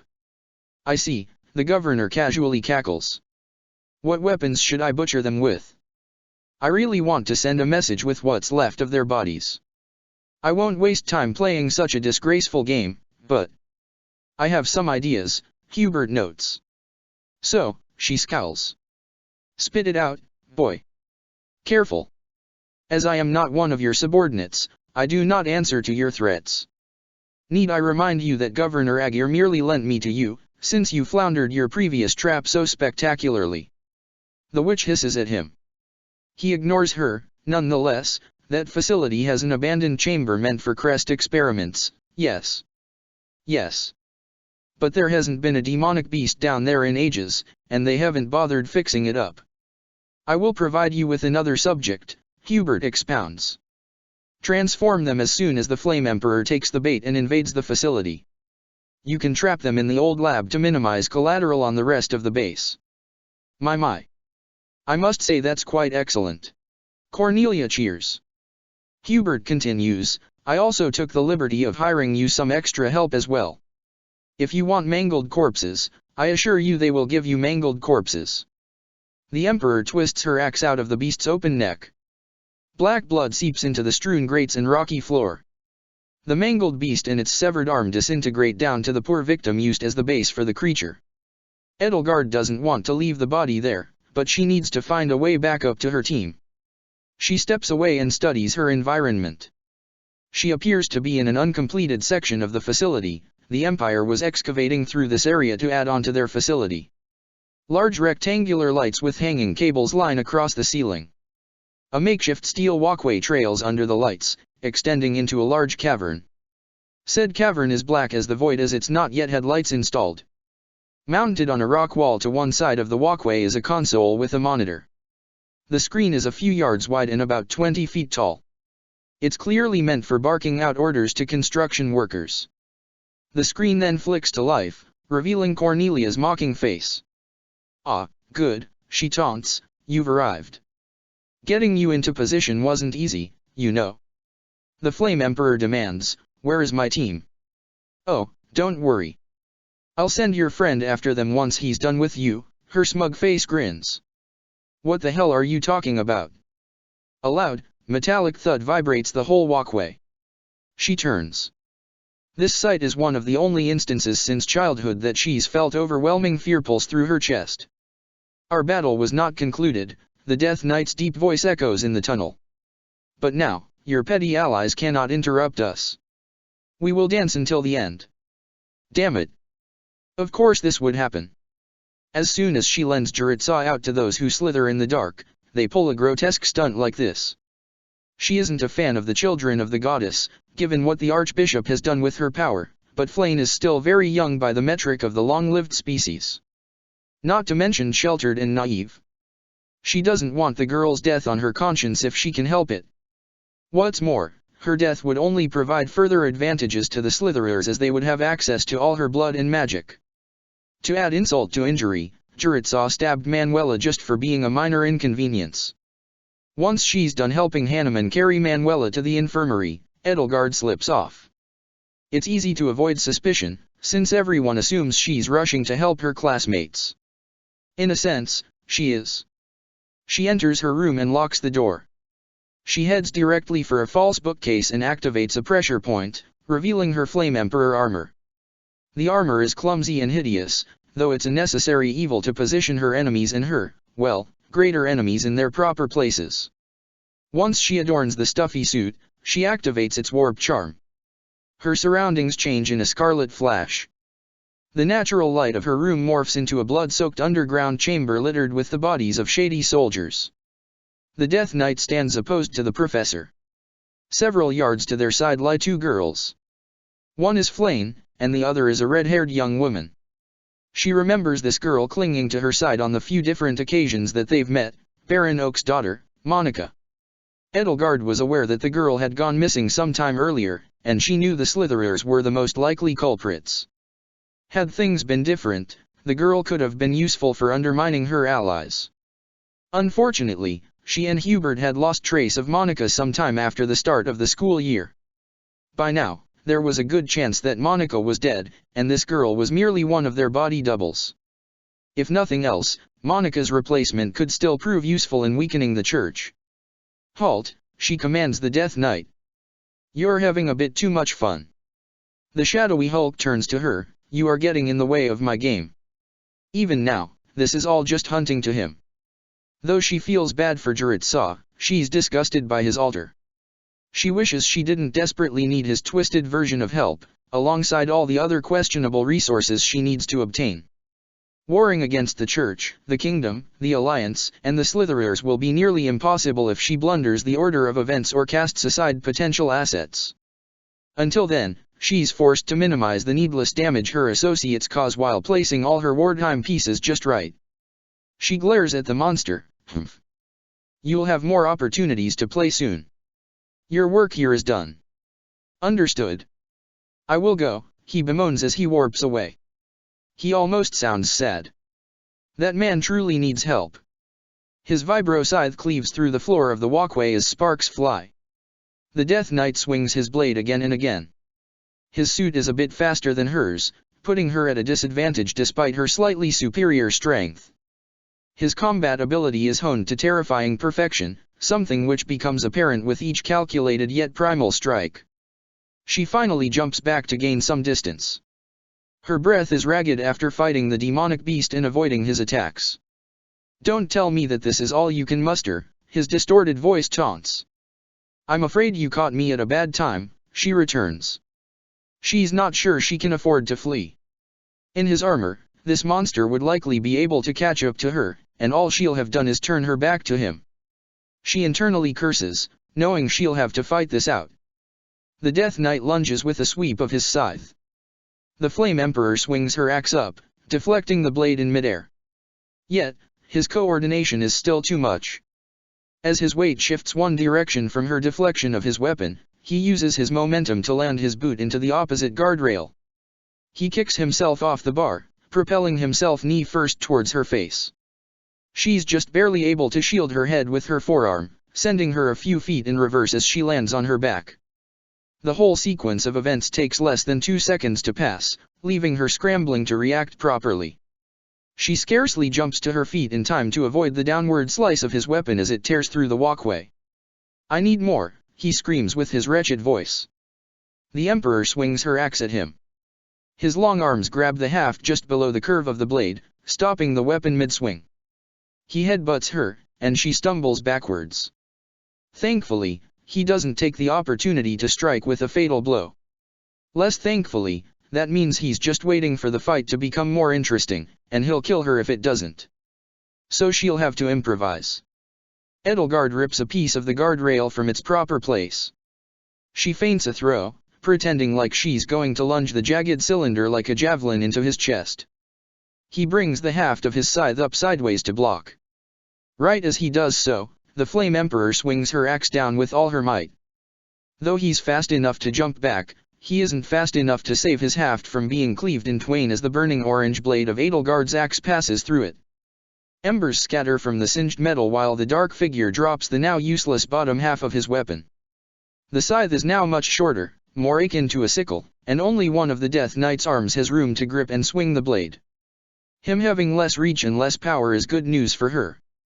That is until he detaches a metal pack from his belt. It unfolds into a vibro short sword, allowing him to wield a weapon in each hand. Edelgard uses her axe to keep her distance while she tries to improvise a plan. He attempts to knock her weapon from her grasp a couple of times, but without the might of a two-armed swing, he fails. Still, her speed disadvantage has grown worse now. If I have enough time, maybe I can come up with a plan. The Death Knight doesn't give her the opportunity. He suddenly swings his shortened scythe down, lodging it in the walkway. He then jumps towards the Emperor. She barely has time to counter with a swing of her axe. Once again, his long arms give him the lead as he grabs the center of her weapon's haft. With his other arm, he swings his sword at her. The Emperor backsteps as the blade slices into her arm, prompting her to release one of her hands from her weapon. With a fierce yank, he pulls the axe from her other hand. Edelgard stares while grabbing her injured arm. She analyzes him for any last hope openings, though she knows it doesn't look good. The Death Knight merely stands up straight, seeming smug despite his mask's inability to emote. He casually tosses her axe over the railing. Then he walks back, dislodging his damaged scythe from the floor. He steps slowly towards Edelgard, confident in his victory. Nevertheless, she won't let herself loose. Not here. Not now. The Flame Emperor tears off 2 more pieces of railing to use as her own stopgap weapons. She waits for him to make the first move, allowing his arrogance to slot her an opening. His sword arm swings at her. She dodges and swings a counter move at his head. His scythe quickly rises through the air and slices through her club. The blade continues past the hunk of metal and buries itself in her shoulder. Edelgard screams out in pain as she tries to stab the jagged end of her other club into his torso. His sword impales her forearm, halting her movements as she howls again. She reaches for the scythe in her shoulder, but before she can pull it out, he slides his sword out of her arm. The Death Knight swings the sword through the side of her torso, severing her external oblique, then again through her thigh down to her femur. The strikes happen in quick succession, causing her to keel over in delayed shock. After a few seconds, she can quite literally feel her blood boiling in the wounds he drew from her. Steam drifts from her lacerations as well as from her blood splatters spilling over the walkway. This is the disappointing end it all comes to, he scoffs. Edelgard's breath rags as she glares up at him. Pressure builds in her head. She finds she's having an increasingly hard time keeping her neck craned to look at him. Blood loss, she thinks as she hyperventilates. And shock. How unfortunate, to waste such potential, the Death Knight groans as he bends over her. His hand grabs the scythe still lodged in her shoulder. To her dismay, he doesn't pull it out, only drags her along the floor as though she's caught by a meat hook. She grunts in pain, though the hurt's not as severe as she'd hope. Funny thing, to want it to hurt. But going numb is worse. She wills her arms to fight back, but they only slightly raise, tingling the whole time. The mere attempt makes her nauseated. Her adrenaline has run out. Her vision starts to lightly fuzz. Then he stops and drops her. And cocks his head. He turns back, then forth as though he's searching for something. Then the lights flicker. Violently. I know you're there, the Death Knight calls out. Edelgard feels heavy bootsteps reverberate through the walkway. She swivels her head as fast as she can without getting sick or blacking out. The lights stop flickering to reveal a figure in black. She can only see the blurry frame as it emerges from the dark cavern, but she knows who it is. Emil, a deep, synthesized voice resonates. You're sick. You need help. The Death Knight claims, so then, you're another soul come to intervene, only to be sent to the underworld by my blade, like so many others. The Ashen Demon answers, you can only damn so many to hell, before the demons spit something back out. Chapter 18, Back on One's Feet. Gerard's morning alarm startles Edelgard awake. The woman clutches her chest and shoulder, gasping for air. She's still in the black bodysuit she wears under her armor. Her bed is soft and warm, and Gerard, despite scaring the shit out of her, is a desperately relieving sight. Her body doesn't even ache. She feels for her injuries. Though the tears in her bodysuit are stained with blood, her side, her thigh, and her shoulder are all clean, the flesh isn't scarred in the slightest. How the hell is this possible? The wounds are closed? Just like that? As if by magic, she sighs aloud. Yet another mystery behind the Ashen Demon's powers. Gerard, how did I get home last night? She asks the robo-butler. The intelligent device floats around her chirping, a darkly armored guest who refused to identify themselves brought you home last night, miss. Though you had previously been injured, they appeared to have treated you. No further medical assistance was necessary. Edelgard sits up on the side of the bed and puts her head in her hands. She sifts through her memories of the previous night. She can only recall events up to her fight with the Death Knight. Then nothing. No images of what happened next. No strange dreams. No visions. Not even nightmares. Nothing. She reaches for her phone, conveniently left on her nightstand by her suspicious savior, and calls Petra. After a few seconds, the princess answers, "Ah, you are being awake." Petra. Thank the goddess, she sighs. What happened last night? Is everyone okay? We are being fine. The Ashen Demon appeared and led us out of the Empire's grasp. Caspar was very excited to see them fight. It was much like when they helped you before, Petra enthusiastically replies. Maybe. But that doesn't change the fact that it's still suspicious, Edelgard says. Understood.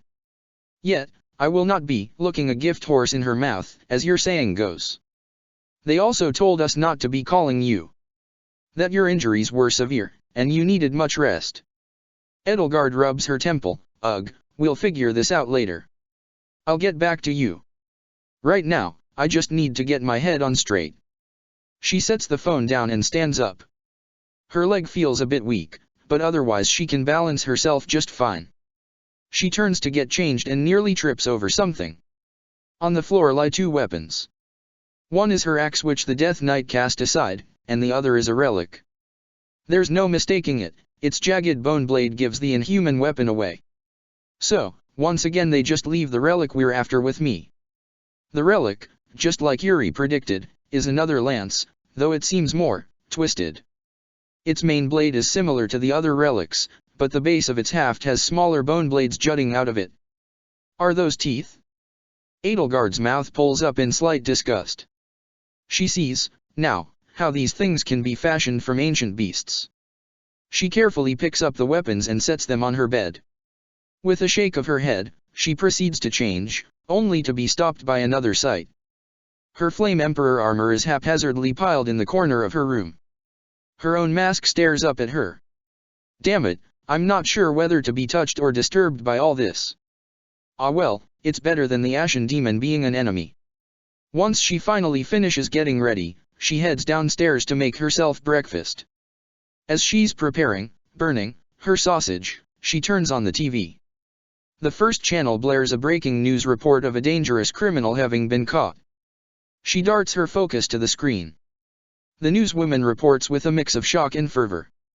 Next to her is an image, a distant-looking man with long blonde hair framed in a mug shot. His face is bruised and bloody, and his vacant lavender eyes, one of which is swollen and purple, stare into the camera. The image is haunting yet familiar. The news anchor reports, Emil Bartels was apprehended by Imperial enforcers last night in Adrestian territory. Experts have identified him as the infamous Death Knight, known for terrorizing innocents and military alike. Bartels was identified as the same boy who went missing during the murder of the Bartels family. The case has been reopened, with Emil now being held as the primary suspect of the investigation. The arrest occurred when Bartels appeared on 6th Street in front of an enforcer security station at approximately 3:08 a.m. He was found in his Death Knight armor, unconscious and restrained. However, the most disturbing part is what was found tapped to his body. A mysterious note which read, quote, "Emil is a sick man. He needs treatment. If any Imperials lock him away without providing him with proper care, I will personally hunt them down." End quote. Imperial officials are taking the threat very seriously. Many speculate that it was indeed the Ashen Demon responsible for Bartels' capture, as there are dozens of alleged eyewitnesses posting simultaneous sightings to their social media accounts. We've reached out to officials to verify these claims. They state that the sightings are nothing more than, quote, "confused speculation based on false claims from another party," end quote.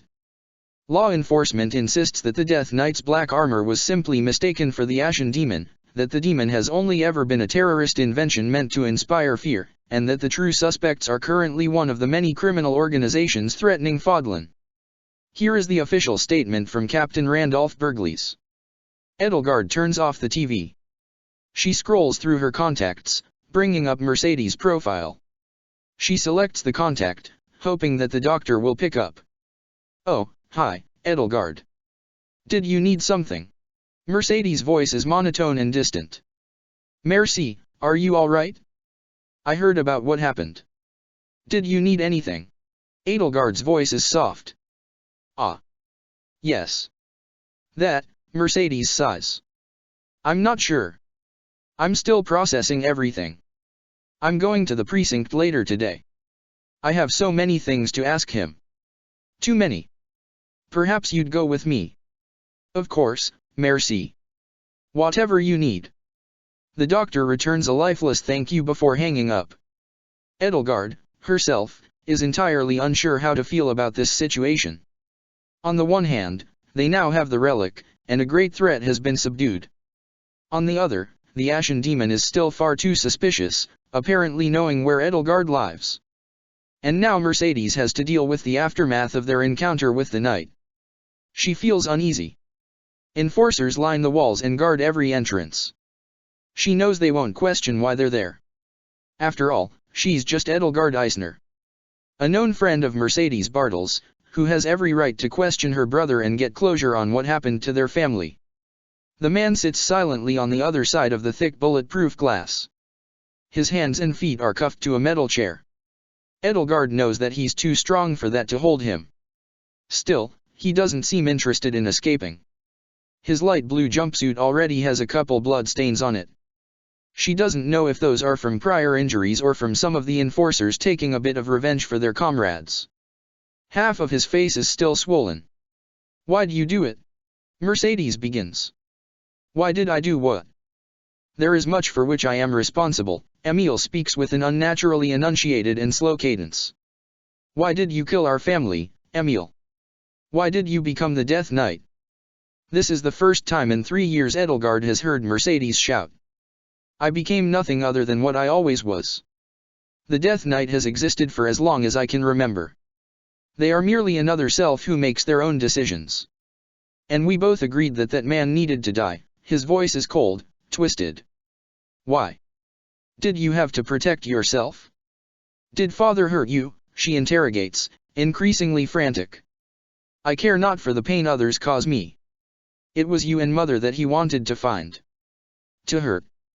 So I embraced death, and together, we stopped him. I do not remember the rest." Edelgard feels bad for him. The Ashen Demon was certainly right, he is a man in dire need of help. Mercedes holds back sobs as tears stain her mascara. Then why become this? Why keep hurting people? Why not just get help? "Emil," she breaks down, "I'd been looking for you for so long. Death is insatiable. And I, too, enjoy feasting upon the fight. That is all I'll say."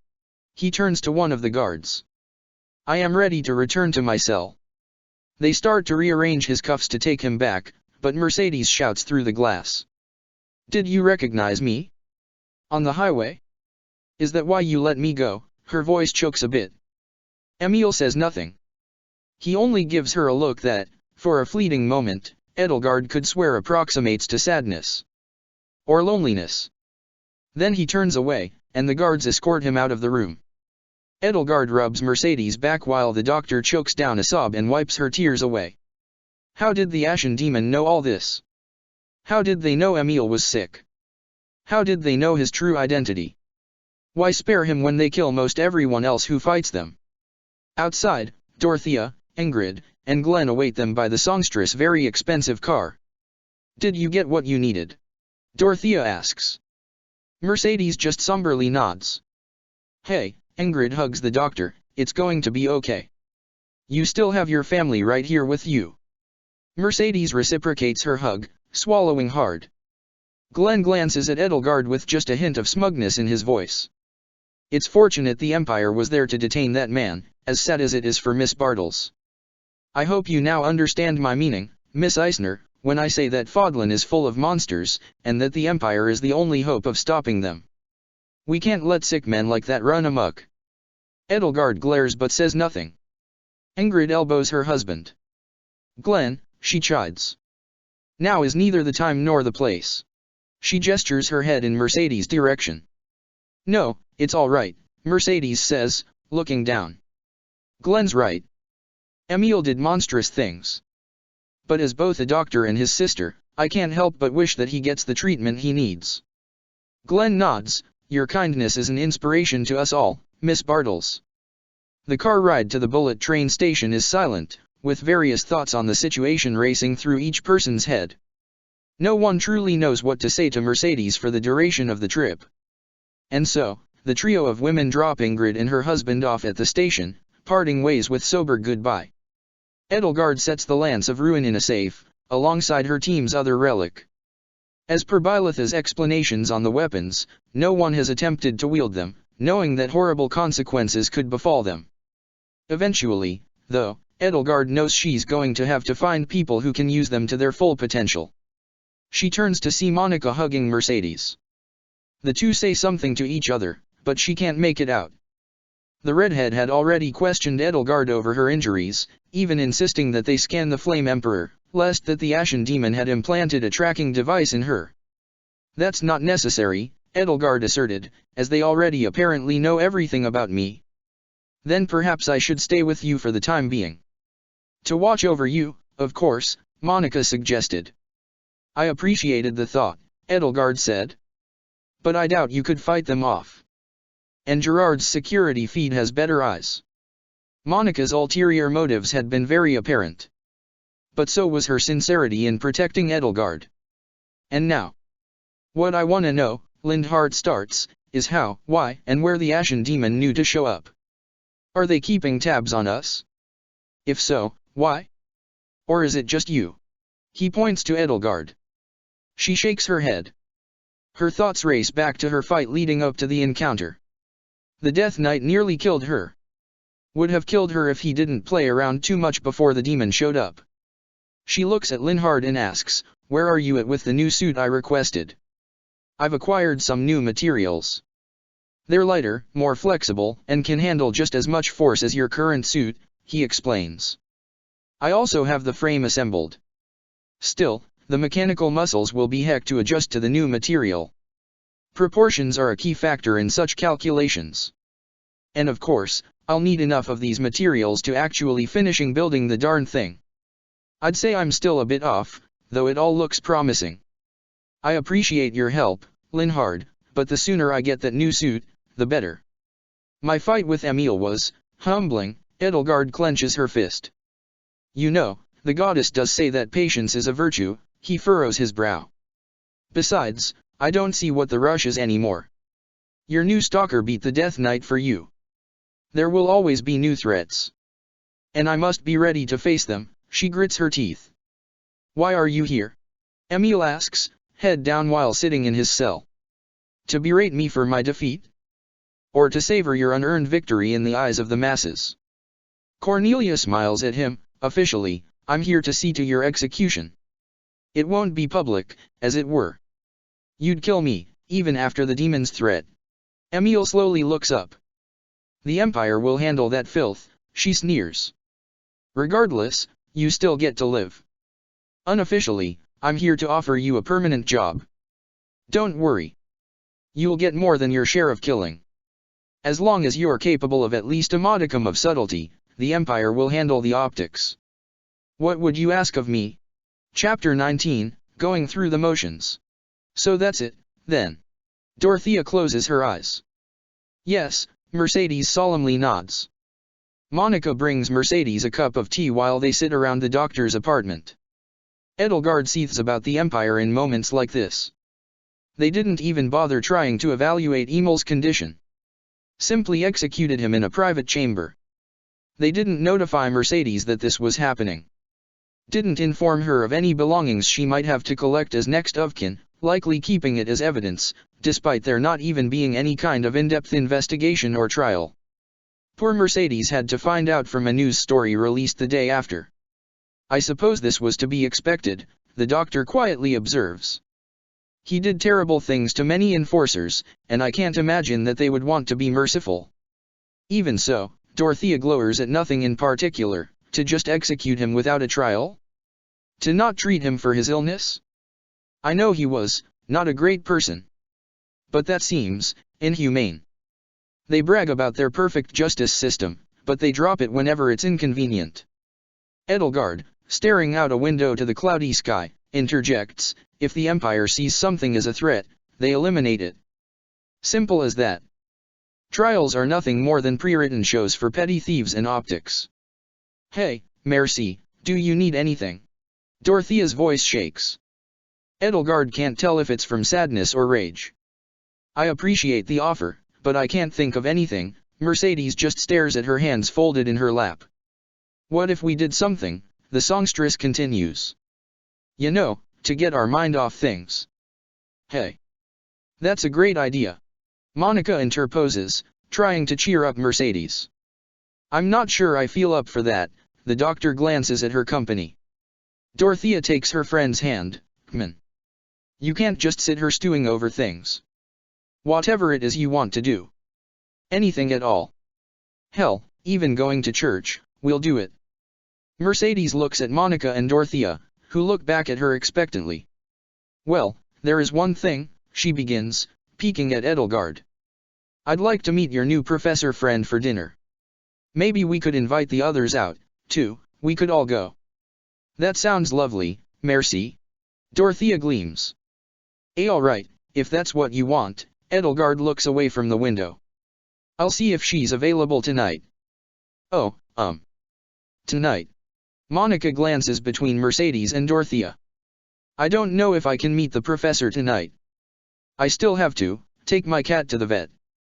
Are you sure you can't make it, Money? Dorothea tilts her head. The songstress knows that's just an excuse to cover for the redhead's obvious discomfort of Byleth, but she doesn't want to push too hard. Monica merely shakes her head. I'm sorry, Merci. Don't worry about it. I know it's short notice. Mercedes faintly smiles.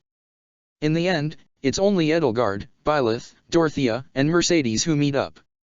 Rain pitters lightly against the diner window. The aroma of coffee, fried food, and breakfast for dinner wafts through the booths while the women make small talk. I'm glad I finally got to meet you.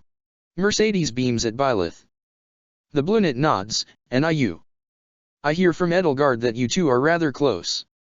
She's like my little sister. I've known her since she was a child. The doctor looks down with the dimmest hint of melancholy. Oh. Dorothea exudes. Do you have any embarrassing stories about her you could share with Byleth? Dorothea. Careful, Edelgard cautions. She blushes in her spot next to Byleth. The professor gives her a calm smile, though it has the opposite effect of calming Edelgard's chest.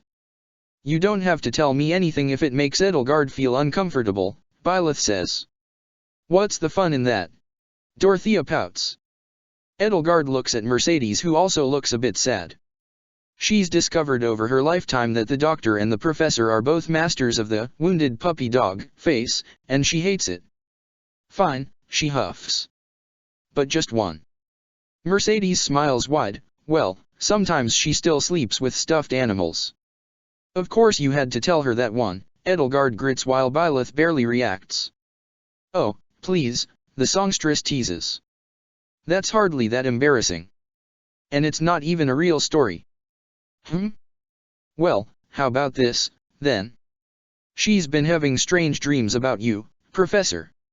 Mercedes. You promised you wouldn't tell. Edelgard's eyes are hard as steel. Wait. Really? Dorothea nearly squeals. Kman. Spill, 80. What sort of dreams? The not dry variety. Edelgard sighs long and hard while Byleth, for once, blushes. It's not something so crass, she corrects Dorothea. And I thought you weren't going to say anything, she directs towards Mercedes. The doctor smirks. You just told me I could share something. Besides, that was before you two started dating, and I wasn't sure if you'd go through with it at the time if I didn't keep your secret. We are not dating, Edelgard burns. Well, you kinda are, Dorothea winks. You've been having a lot of one-on-one history lessons with Byleth that no one else is invited to, despite having already learned what you wanted. And you brought her to your house. And had her cook for you. Multiple times. And you've been showing her off to all your friends like a gold star on a test. Byleth radiates crimson but says nothing. That's because you all keep insisting on meeting her, Edelgard scowls. Dorothea rests her chin on her palm, because you wouldn't share her, otherwise. Anyway, what's this about Edelgard's dreams, Merci? Edelgard buries her head in the crook of her elbows. Well, Mercedes starts. Edelgard's been having dreams of a fantasy world, that may or may not be linked to the crest stuff you two have been talking about. She looks at Byleth. That stuff is a bit sensitive. Maybe not so loud, Byleth warns. Ah, right, her voice lowers. Anyhow, she's had strange dreams of a bunch of different things. Almost like visions. She's been seeing you in those dreams, Professor, even before you met her. I hear you even danced. That's so sappy. Dorothea cheers. It's too good. Edelgard peeks one eye up at Byleth, fearing her reaction. The blush fades from the teacher's face as she becomes oddly serious. Byleth responds, she's been having dreams of a fantasy world and me. Yep, Mercedes grins. I know it sounds strange, but hey, the world is apparently full of magic. That, and the goddess works in mysterious ways. Maybe she brought you two together. Edelgard notes that Byleth is clearly mulling over something in her mind. Too afraid to ask, she merely stares at her bacon and eggs. It's Mercedes that follows up. What's wrong, Professor? That didn't creep you out, did it? Mercedes pleads. Please, don't look down on Edelgard for that. I just thought it was a sweet story. Byleth shakes her head, don't get me wrong. I don't think less of Edelgard for it. I just think it's an interesting parallel to something else. Oh? And what's that? Dorothea asks. Not something I can safely share in public, Byleth states bluntly. After Byleth's ominous statement, the doctor and the songstress decide they've tormented Edelgard enough. They continue on with the dinner as normal with inane chatter. Once Mercedes' spirits are thoroughly lifted for the night, the four part ways. I can't be mad at Mercedes for that, Edelgard sighs as rain lightly drums on her head. Not after everything she's been through in the last few days. The rain ensures that the dingy sidewalks remain mostly empty on her way to the train station. Dim streetlights refract through the cascading droplets, slightly obscuring visibility. Edelgard finds herself walking past an alleyway almost entirely masked in shadow. She speeds up her stride just as a man whistles and calls out. Where you goin', doll? He shouts. He's accompanied by 4 friends. 2 of the men are well muscled, 2 are skinny, and 1 is on the stout side. I don't have time for this. She keeps her hand on a sheathed vibro knife attached to her belt. How much? The lead man asks. What? She returns indignantly. Don't play dumb, doll. How much you want to spread your legs? My friends are willin' to pay if you play along. We don't like bitches that play hard to get. Disgusting vermin, she turns up her nose. The fuck you say, cunt, he sneers. He reaches out to grab her, but she casually backsteps out of his grasp. She draws both her knife and an annoyed expression. Bitch fucking thinks she has claws, one of the men taunts. The men surround her. 3 of them draw knives. The other 2 draw sidearms. Dodging bullets is easy enough while unencumbered by her armor, as long as she's paying attention. Unfortunately, for these men, they don't know that. And they're all about to die over bullying someone for cheap release. Good riddance. The streetlights lining the road softly flicker. The rats shift their gazes back and forth for a few seconds until the lights stop blinking. The lamps go back to normal, and there's a long silent pause. One of the men stares into the nearby alleyway that's cloaked in shade for several seconds, his face drains of color. Finally, he grabs the lead man by the arm. Let's go, he says. Crazy whore ain't worth the trouble. She's gonna fight. There's gonna be screams and enforcers and shit. Fine, their boss grunts. They walk away, and she hears one of them murmur fucked up cunt as they leave. Truly, Glenn. Your empire works wonders to keep me safe at night. She continues on the other way only for an instant. Then, Byleth grabs her attention by calling her name. The woman stands, a bit soaked, in her black suit with short skirt, holding a black umbrella. The professor hands Edelgard the umbrella and says, "My, that looked awfully frightening." Edelgard takes the umbrella but keeps it above both of their heads by standing closer to the professor. You don't have to be concerned for my safety. Trash like that is nothing. Even so, an experience like that isn't fun. Especially with the scary lights, Byleth states as they walk. What are you still doing here? Edelgard ultimately asks. It's not safe. Byleth looks down, a bit humiliated. I missed my train stop. It's going to be an hour before another one shows up. Oh, Byleth. Please be more aware of those things. This isn't a safe neighborhood, she chides. They walk towards Edelgard's station for a ways. Finally, Edelgard speaks up with a faint flush. It's late, rainy, and undoubtedly, you're a bit shaken up after that, Edelgard asserts. Why don't you come over to my place? You can stay in the guest bedroom. Byleth tenses up a bit. You're sure something like that is okay? Ugh, just don't tell Dorothea, Edelgard rubs her eyebrow. You've seen her in action. Her imagination will run wild if she finds out. Edelgard dismisses Gerard to go charge as he overenthusiastically greets Byleth. Edelgard awkwardly sifts through her refrigerator, retrieving a water for the professor and trying to think of what to say. Your patio looks pretty at night, Byleth observes with an almost innocent eagerness. Thank you, Edelgard says. Byleth, about what Mercedes said about my dreams.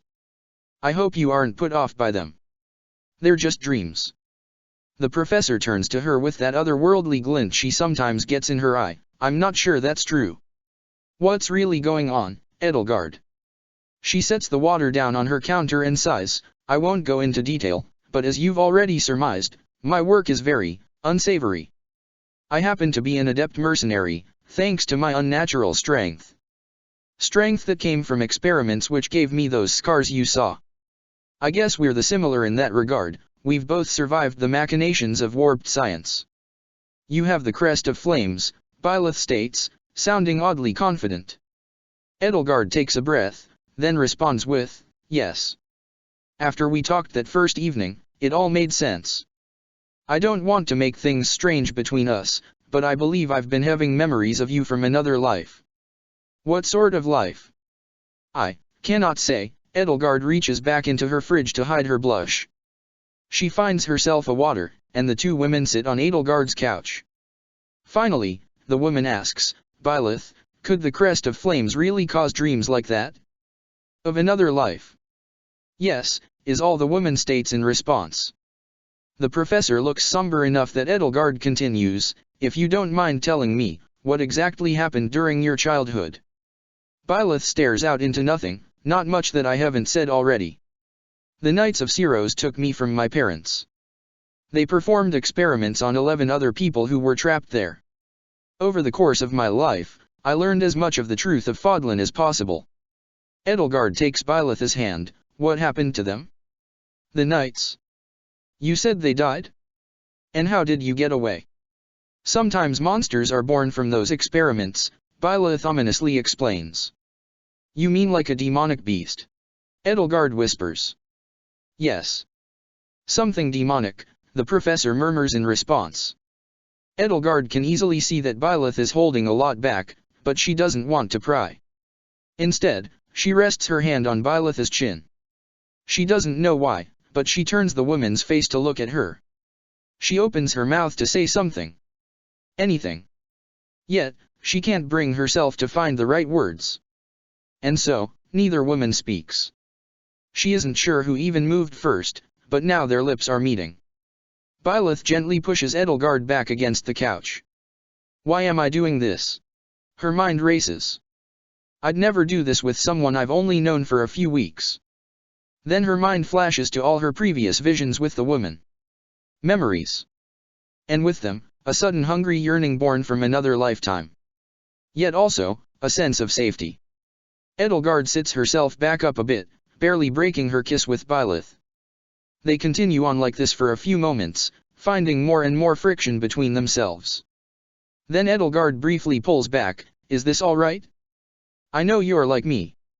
You have a lot you don't want revealed. Byleth silently nods in consent, and Edelgard kisses her again. The kiss delves deeper as Edelgard fumbles at Byleth's buttoned shirt. She isn't the most graceful at slipping it down the professor's arms, but Byleth doesn't seem to care. Luckily for Edelgard, the bra comes off easier. She tries to stop herself from being too avaricious with her touches, but Byleth urges her along by guiding her hands. With every touch, Edelgard's heart pounds in her chest, to the point she can hear it beating between their breathy gasps. Suddenly, her fingers find a small, precise scar off-center of Byleth's heavy left breast, just over her heart. It's almost perfectly vertical and clean. Too clean to be an accident. Anger tugs at Edelgard, knowing what Byleth had to experience. She thinks to her own similar yet slightly more jagged scar on her own chest. Byleth notices her distraction and pulls her from her intrusive thoughts by pressing a kiss into Edelgard's neck. Suddenly, she feels her own shirt slipping over her shoulders, and after it comes her bra. A fire jolts through her from the calloused hand now pawing at her vulnerable chest. For once, she lets primal urges overtake her as she tugs Byleth in, softly biting her neck. The moan of the Blunet sends a mix of heat and want straight to the core between her thighs. So she keeps pressing. Her palm cups the professor's valleys and plains, then moves lower to her skirt. She unbuckles the belt, and she yanks it off with a slight whip.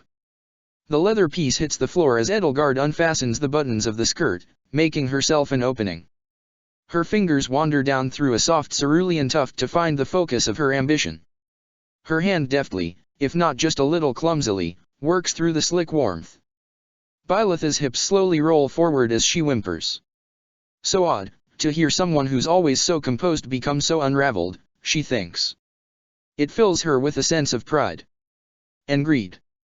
Perhaps this is why Dorothea enjoys teasing people so much. Edelgard loses track of time, uncertain of how long she's been undoing Byleth. The professor gasps faster and faster, careening towards her peak. And then. Fuck. Byleth rasps, L. A warmth floods Edelgard's fingers in a quick burst. However, she's too distracted to fully feel it. That name. It rings in her ears. Memories swarm her head, not from another life, but this one. Her older sisters calling her by that name. Her father. Her mother. And sometime later, her younger stepbrother, D. What did you call me? Edelgard stops. Byleth gasps for air, then she utters, shit. Only my family called me by that name. Byleth panics for once. Edelgard, it was an accident. It just slipped out. An accident? That suggests you knew about it. She glares at the vulnerable woman. Byleth abruptly exclaims, because I saw it. In another life. In another life? Edelgard asks, brow contorted. You mean like the dreams I have? Something like that, Byleth explains. How is that even remotely possible? Edelgard's face softens. Byleth clutches her fist over the scar on her chest. She almost looks like a frightened child, as though she's remembering something horrible. Edelgard runs her hand through Byleth's hair. You have it, too, don't you? The crest of flames. That's why you know so much about it. Byleth quietly nods. Then why don't you have strength like I do? That's complicated. Byleth stares down at her knees. All right. I won't press you. Edelgard stands with a smirk and takes the professor's hand. Now, let's see if we cannot regain the mood. Byleth again nods, letting Edelgard lead her up to her bedroom. Chapter 20, Embracing New Dynamics. Edelgard opens her eyes. Her royal chambers are dark with the heavy curtains drawn. She sits up, feeling a delightful buzz in her chest. She looks to the floor, seeing two dresses, alongside various undergarb. One is the traditional wedding gown of an emperor, white, audacious, with red and gold accents. The double-headed eagle of a Drescha adorns its thick cape, haphazardly strewn across the floor. Another slimmer dress, silver with navy blue and gold trimmings, lies next to it. She knows a lot of proper ladies would be offended to see such expensive and ceremonious dresses thrown about the floor, but yesterday wasn't about them. It was about her and Byleth. Then Edelgard looks to her left. Her newlywed wife sleeps like a stone. Though she's unbudging, she also seems peaceful. A reprieving contrast to their lives during the war. She reaches over to caress the woman's cheek. The platinum ring on her finger, although not a novel accessory, catches her eye. Yesterday was reaffirmation of the meaning behind that ring she wears. And a promise she intends to safeguard. Edelgard opens her eyes. She reprimands herself for having such giddy excitement over that particular dream. Still, she instinctively thumbs her ring finger, feeling a phantom absence there. She looks to her left where Byleth sleeps. The woman is out cold. Edelgard sighs, both excited and nervous that she actually went through with last night. She would otherwise be the last person to ever act on impulse like that. Those memories are a more potent influence than I thought.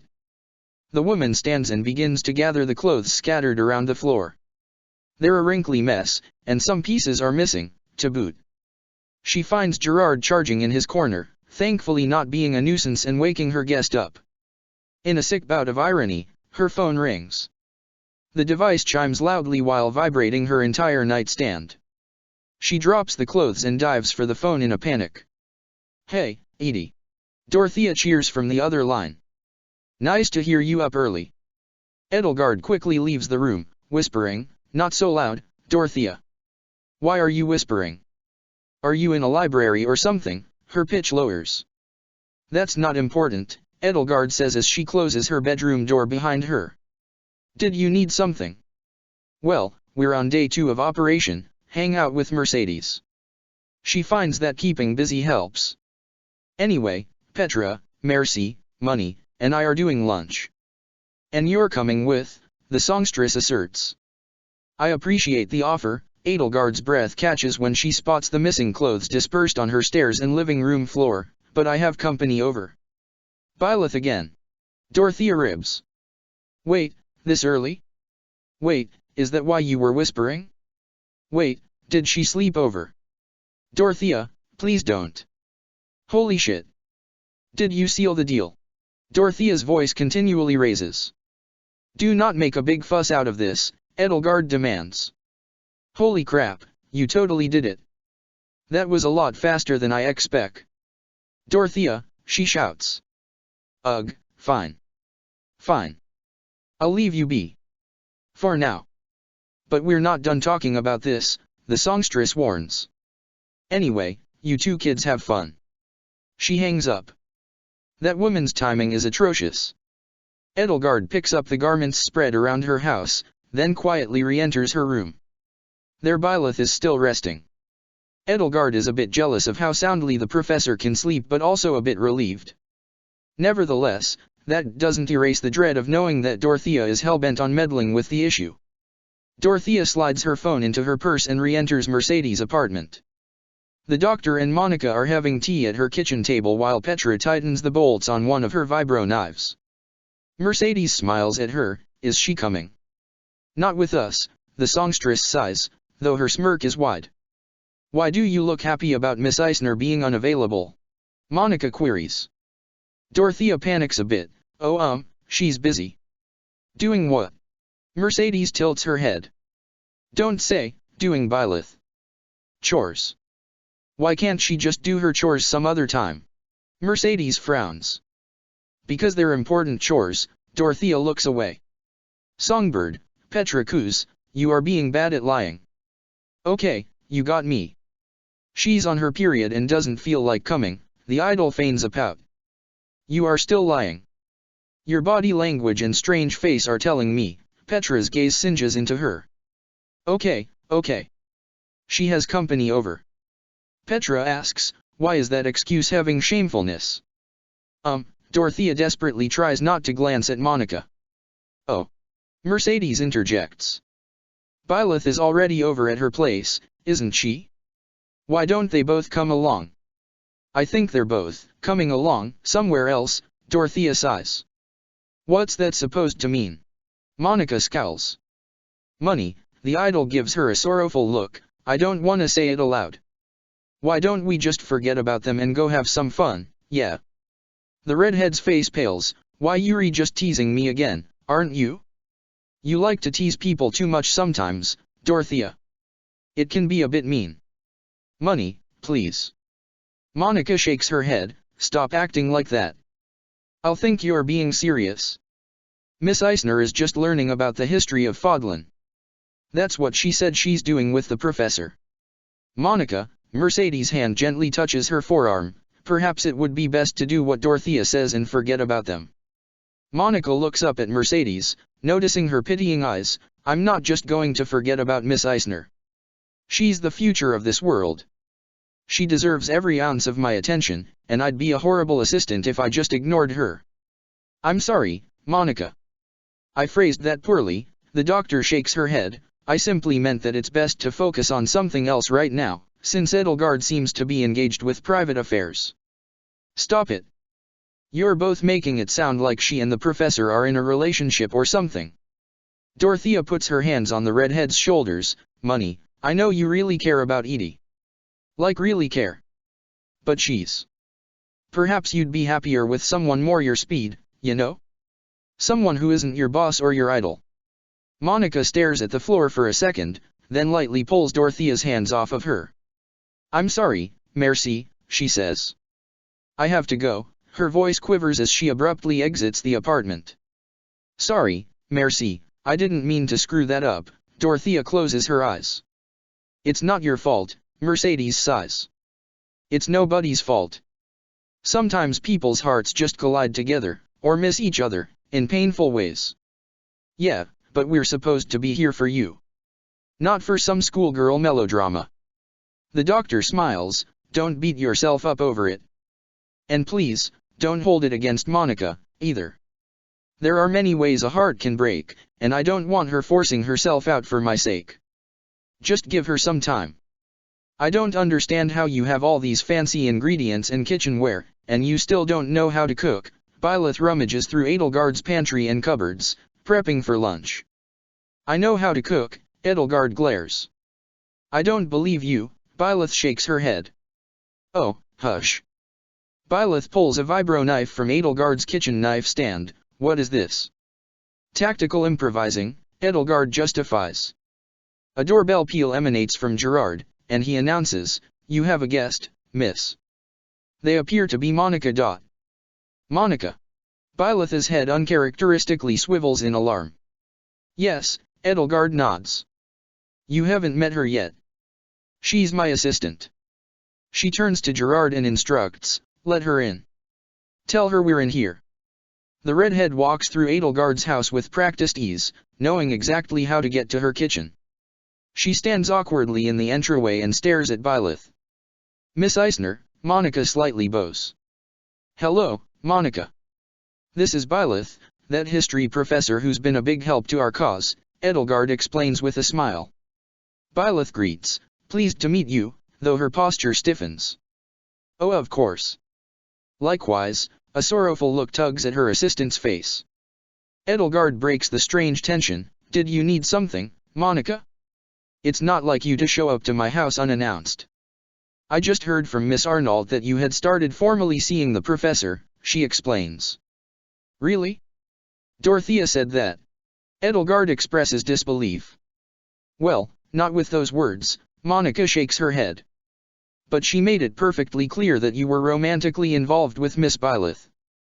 Edelgard sighs. Monica, please don't make a scene. Don't worry, Miss Eisner. I wouldn't sully your name like that. I'm merely here to meet Miss Byleth. I want to evaluate her for myself. Edelgard chuckles. I value the gesture, but this isn't an interview or exam. She's simply making lunch. Even so, you two only just met. It's important that I ensure that she's who she says she is. That sort of thing is why you hired me as your assistant. It's my responsibility. Monica beams with pride. Byleth says nothing as Monica walks up to her. Edelgard just puts her face in her palm. I don't have an extensive questionnaire prepared right now, so I'll just ask what you intend with Miss Eisner. Byleth's lips purse. I simply want to support her. It seems like she's doing something important, and I want to ensure that good people have the truth behind the empire. Monica folds her arms. Humph. A passable answer. But I warn you, if you're just telling me what I want to hear, if you're planning untoward things, then I... Enough, Monica. Edelgard shouts. Don't you think threatening Byleth is taking things a bit too far? My apologies, Miss Eisner. I am merely... You are merely making me uncomfortable, Edelgard rants. I appreciate your concern for me, Monica. I really do. However, you take it much too far at points. I don't need you to memorize the inane details of my life and recite them back to me. And recalling the exact number of times we have tea one-on-one, or fielding my friends because you're jealous of how much time I spend with them, only makes me uneasy. Miss Eisner, I'm your assistant. I have to. Yes. You're my assistant. Not my slave. I hired you to help me with logistics on a professional level. Not to interfere with my personal matters. That's crossing a line. I'm happy to have you as a friend, but it's not your responsibility to manage all aspects of my life. That doesn't make me feel safe. Not in the least. A gravid silence settles over the three of them. I see, Monica finally speaks up, voice shaky. I meant no offense, Miss Eisner. Edelgard sighs. Monica. I know you care for me a great deal, but this can't go on. Your obsession with me isn't healthy. I'm concerned for you. I fear you'll spend your whole life feeling lonely if you can't stop yourself from feeling so possessive over me. She shakes her head. Oh, I'm not possessive in the least, Miss Eisner. I'm your assistant. Not the other way around. And yet, you become jealous so quickly. It feels like, that to you, you're not my assistant, but rather I am your master, if that makes any sense. Even though you lower yourself before me, you are far too controlling over those with whom I spend my time, all in my name. Miss Eisner, please. That's only because I care about you so much. I'll be different if that makes you happy. Monica pleads, tears probing at the corners of her eyes. Monica, Edelgard's voice softens, it's not about what makes me happy. It's about what's healthiest for both of us. You can't tell yourself that you love someone whom you'll never see as an equal. And I can't be with someone who will refuse to see me as their peer. I value your friendship, but your love must be for someone else. Monica's voice falls gravely low after a pause. I understand. I'm sorry for wasting your time. The redhead quickly paces out the door. Edelgard turns to Byleth. I'm sorry, The professor's face is drained of all color. Her expression twists and twitches with a combination of confusion, anger, and fear. Heavy rain beats down on the Black Eagles. The professor went missing after the last of the demonic beasts was slain. Edelgard leaves her class behind to search for their instructor, only to be met with an impossible sight.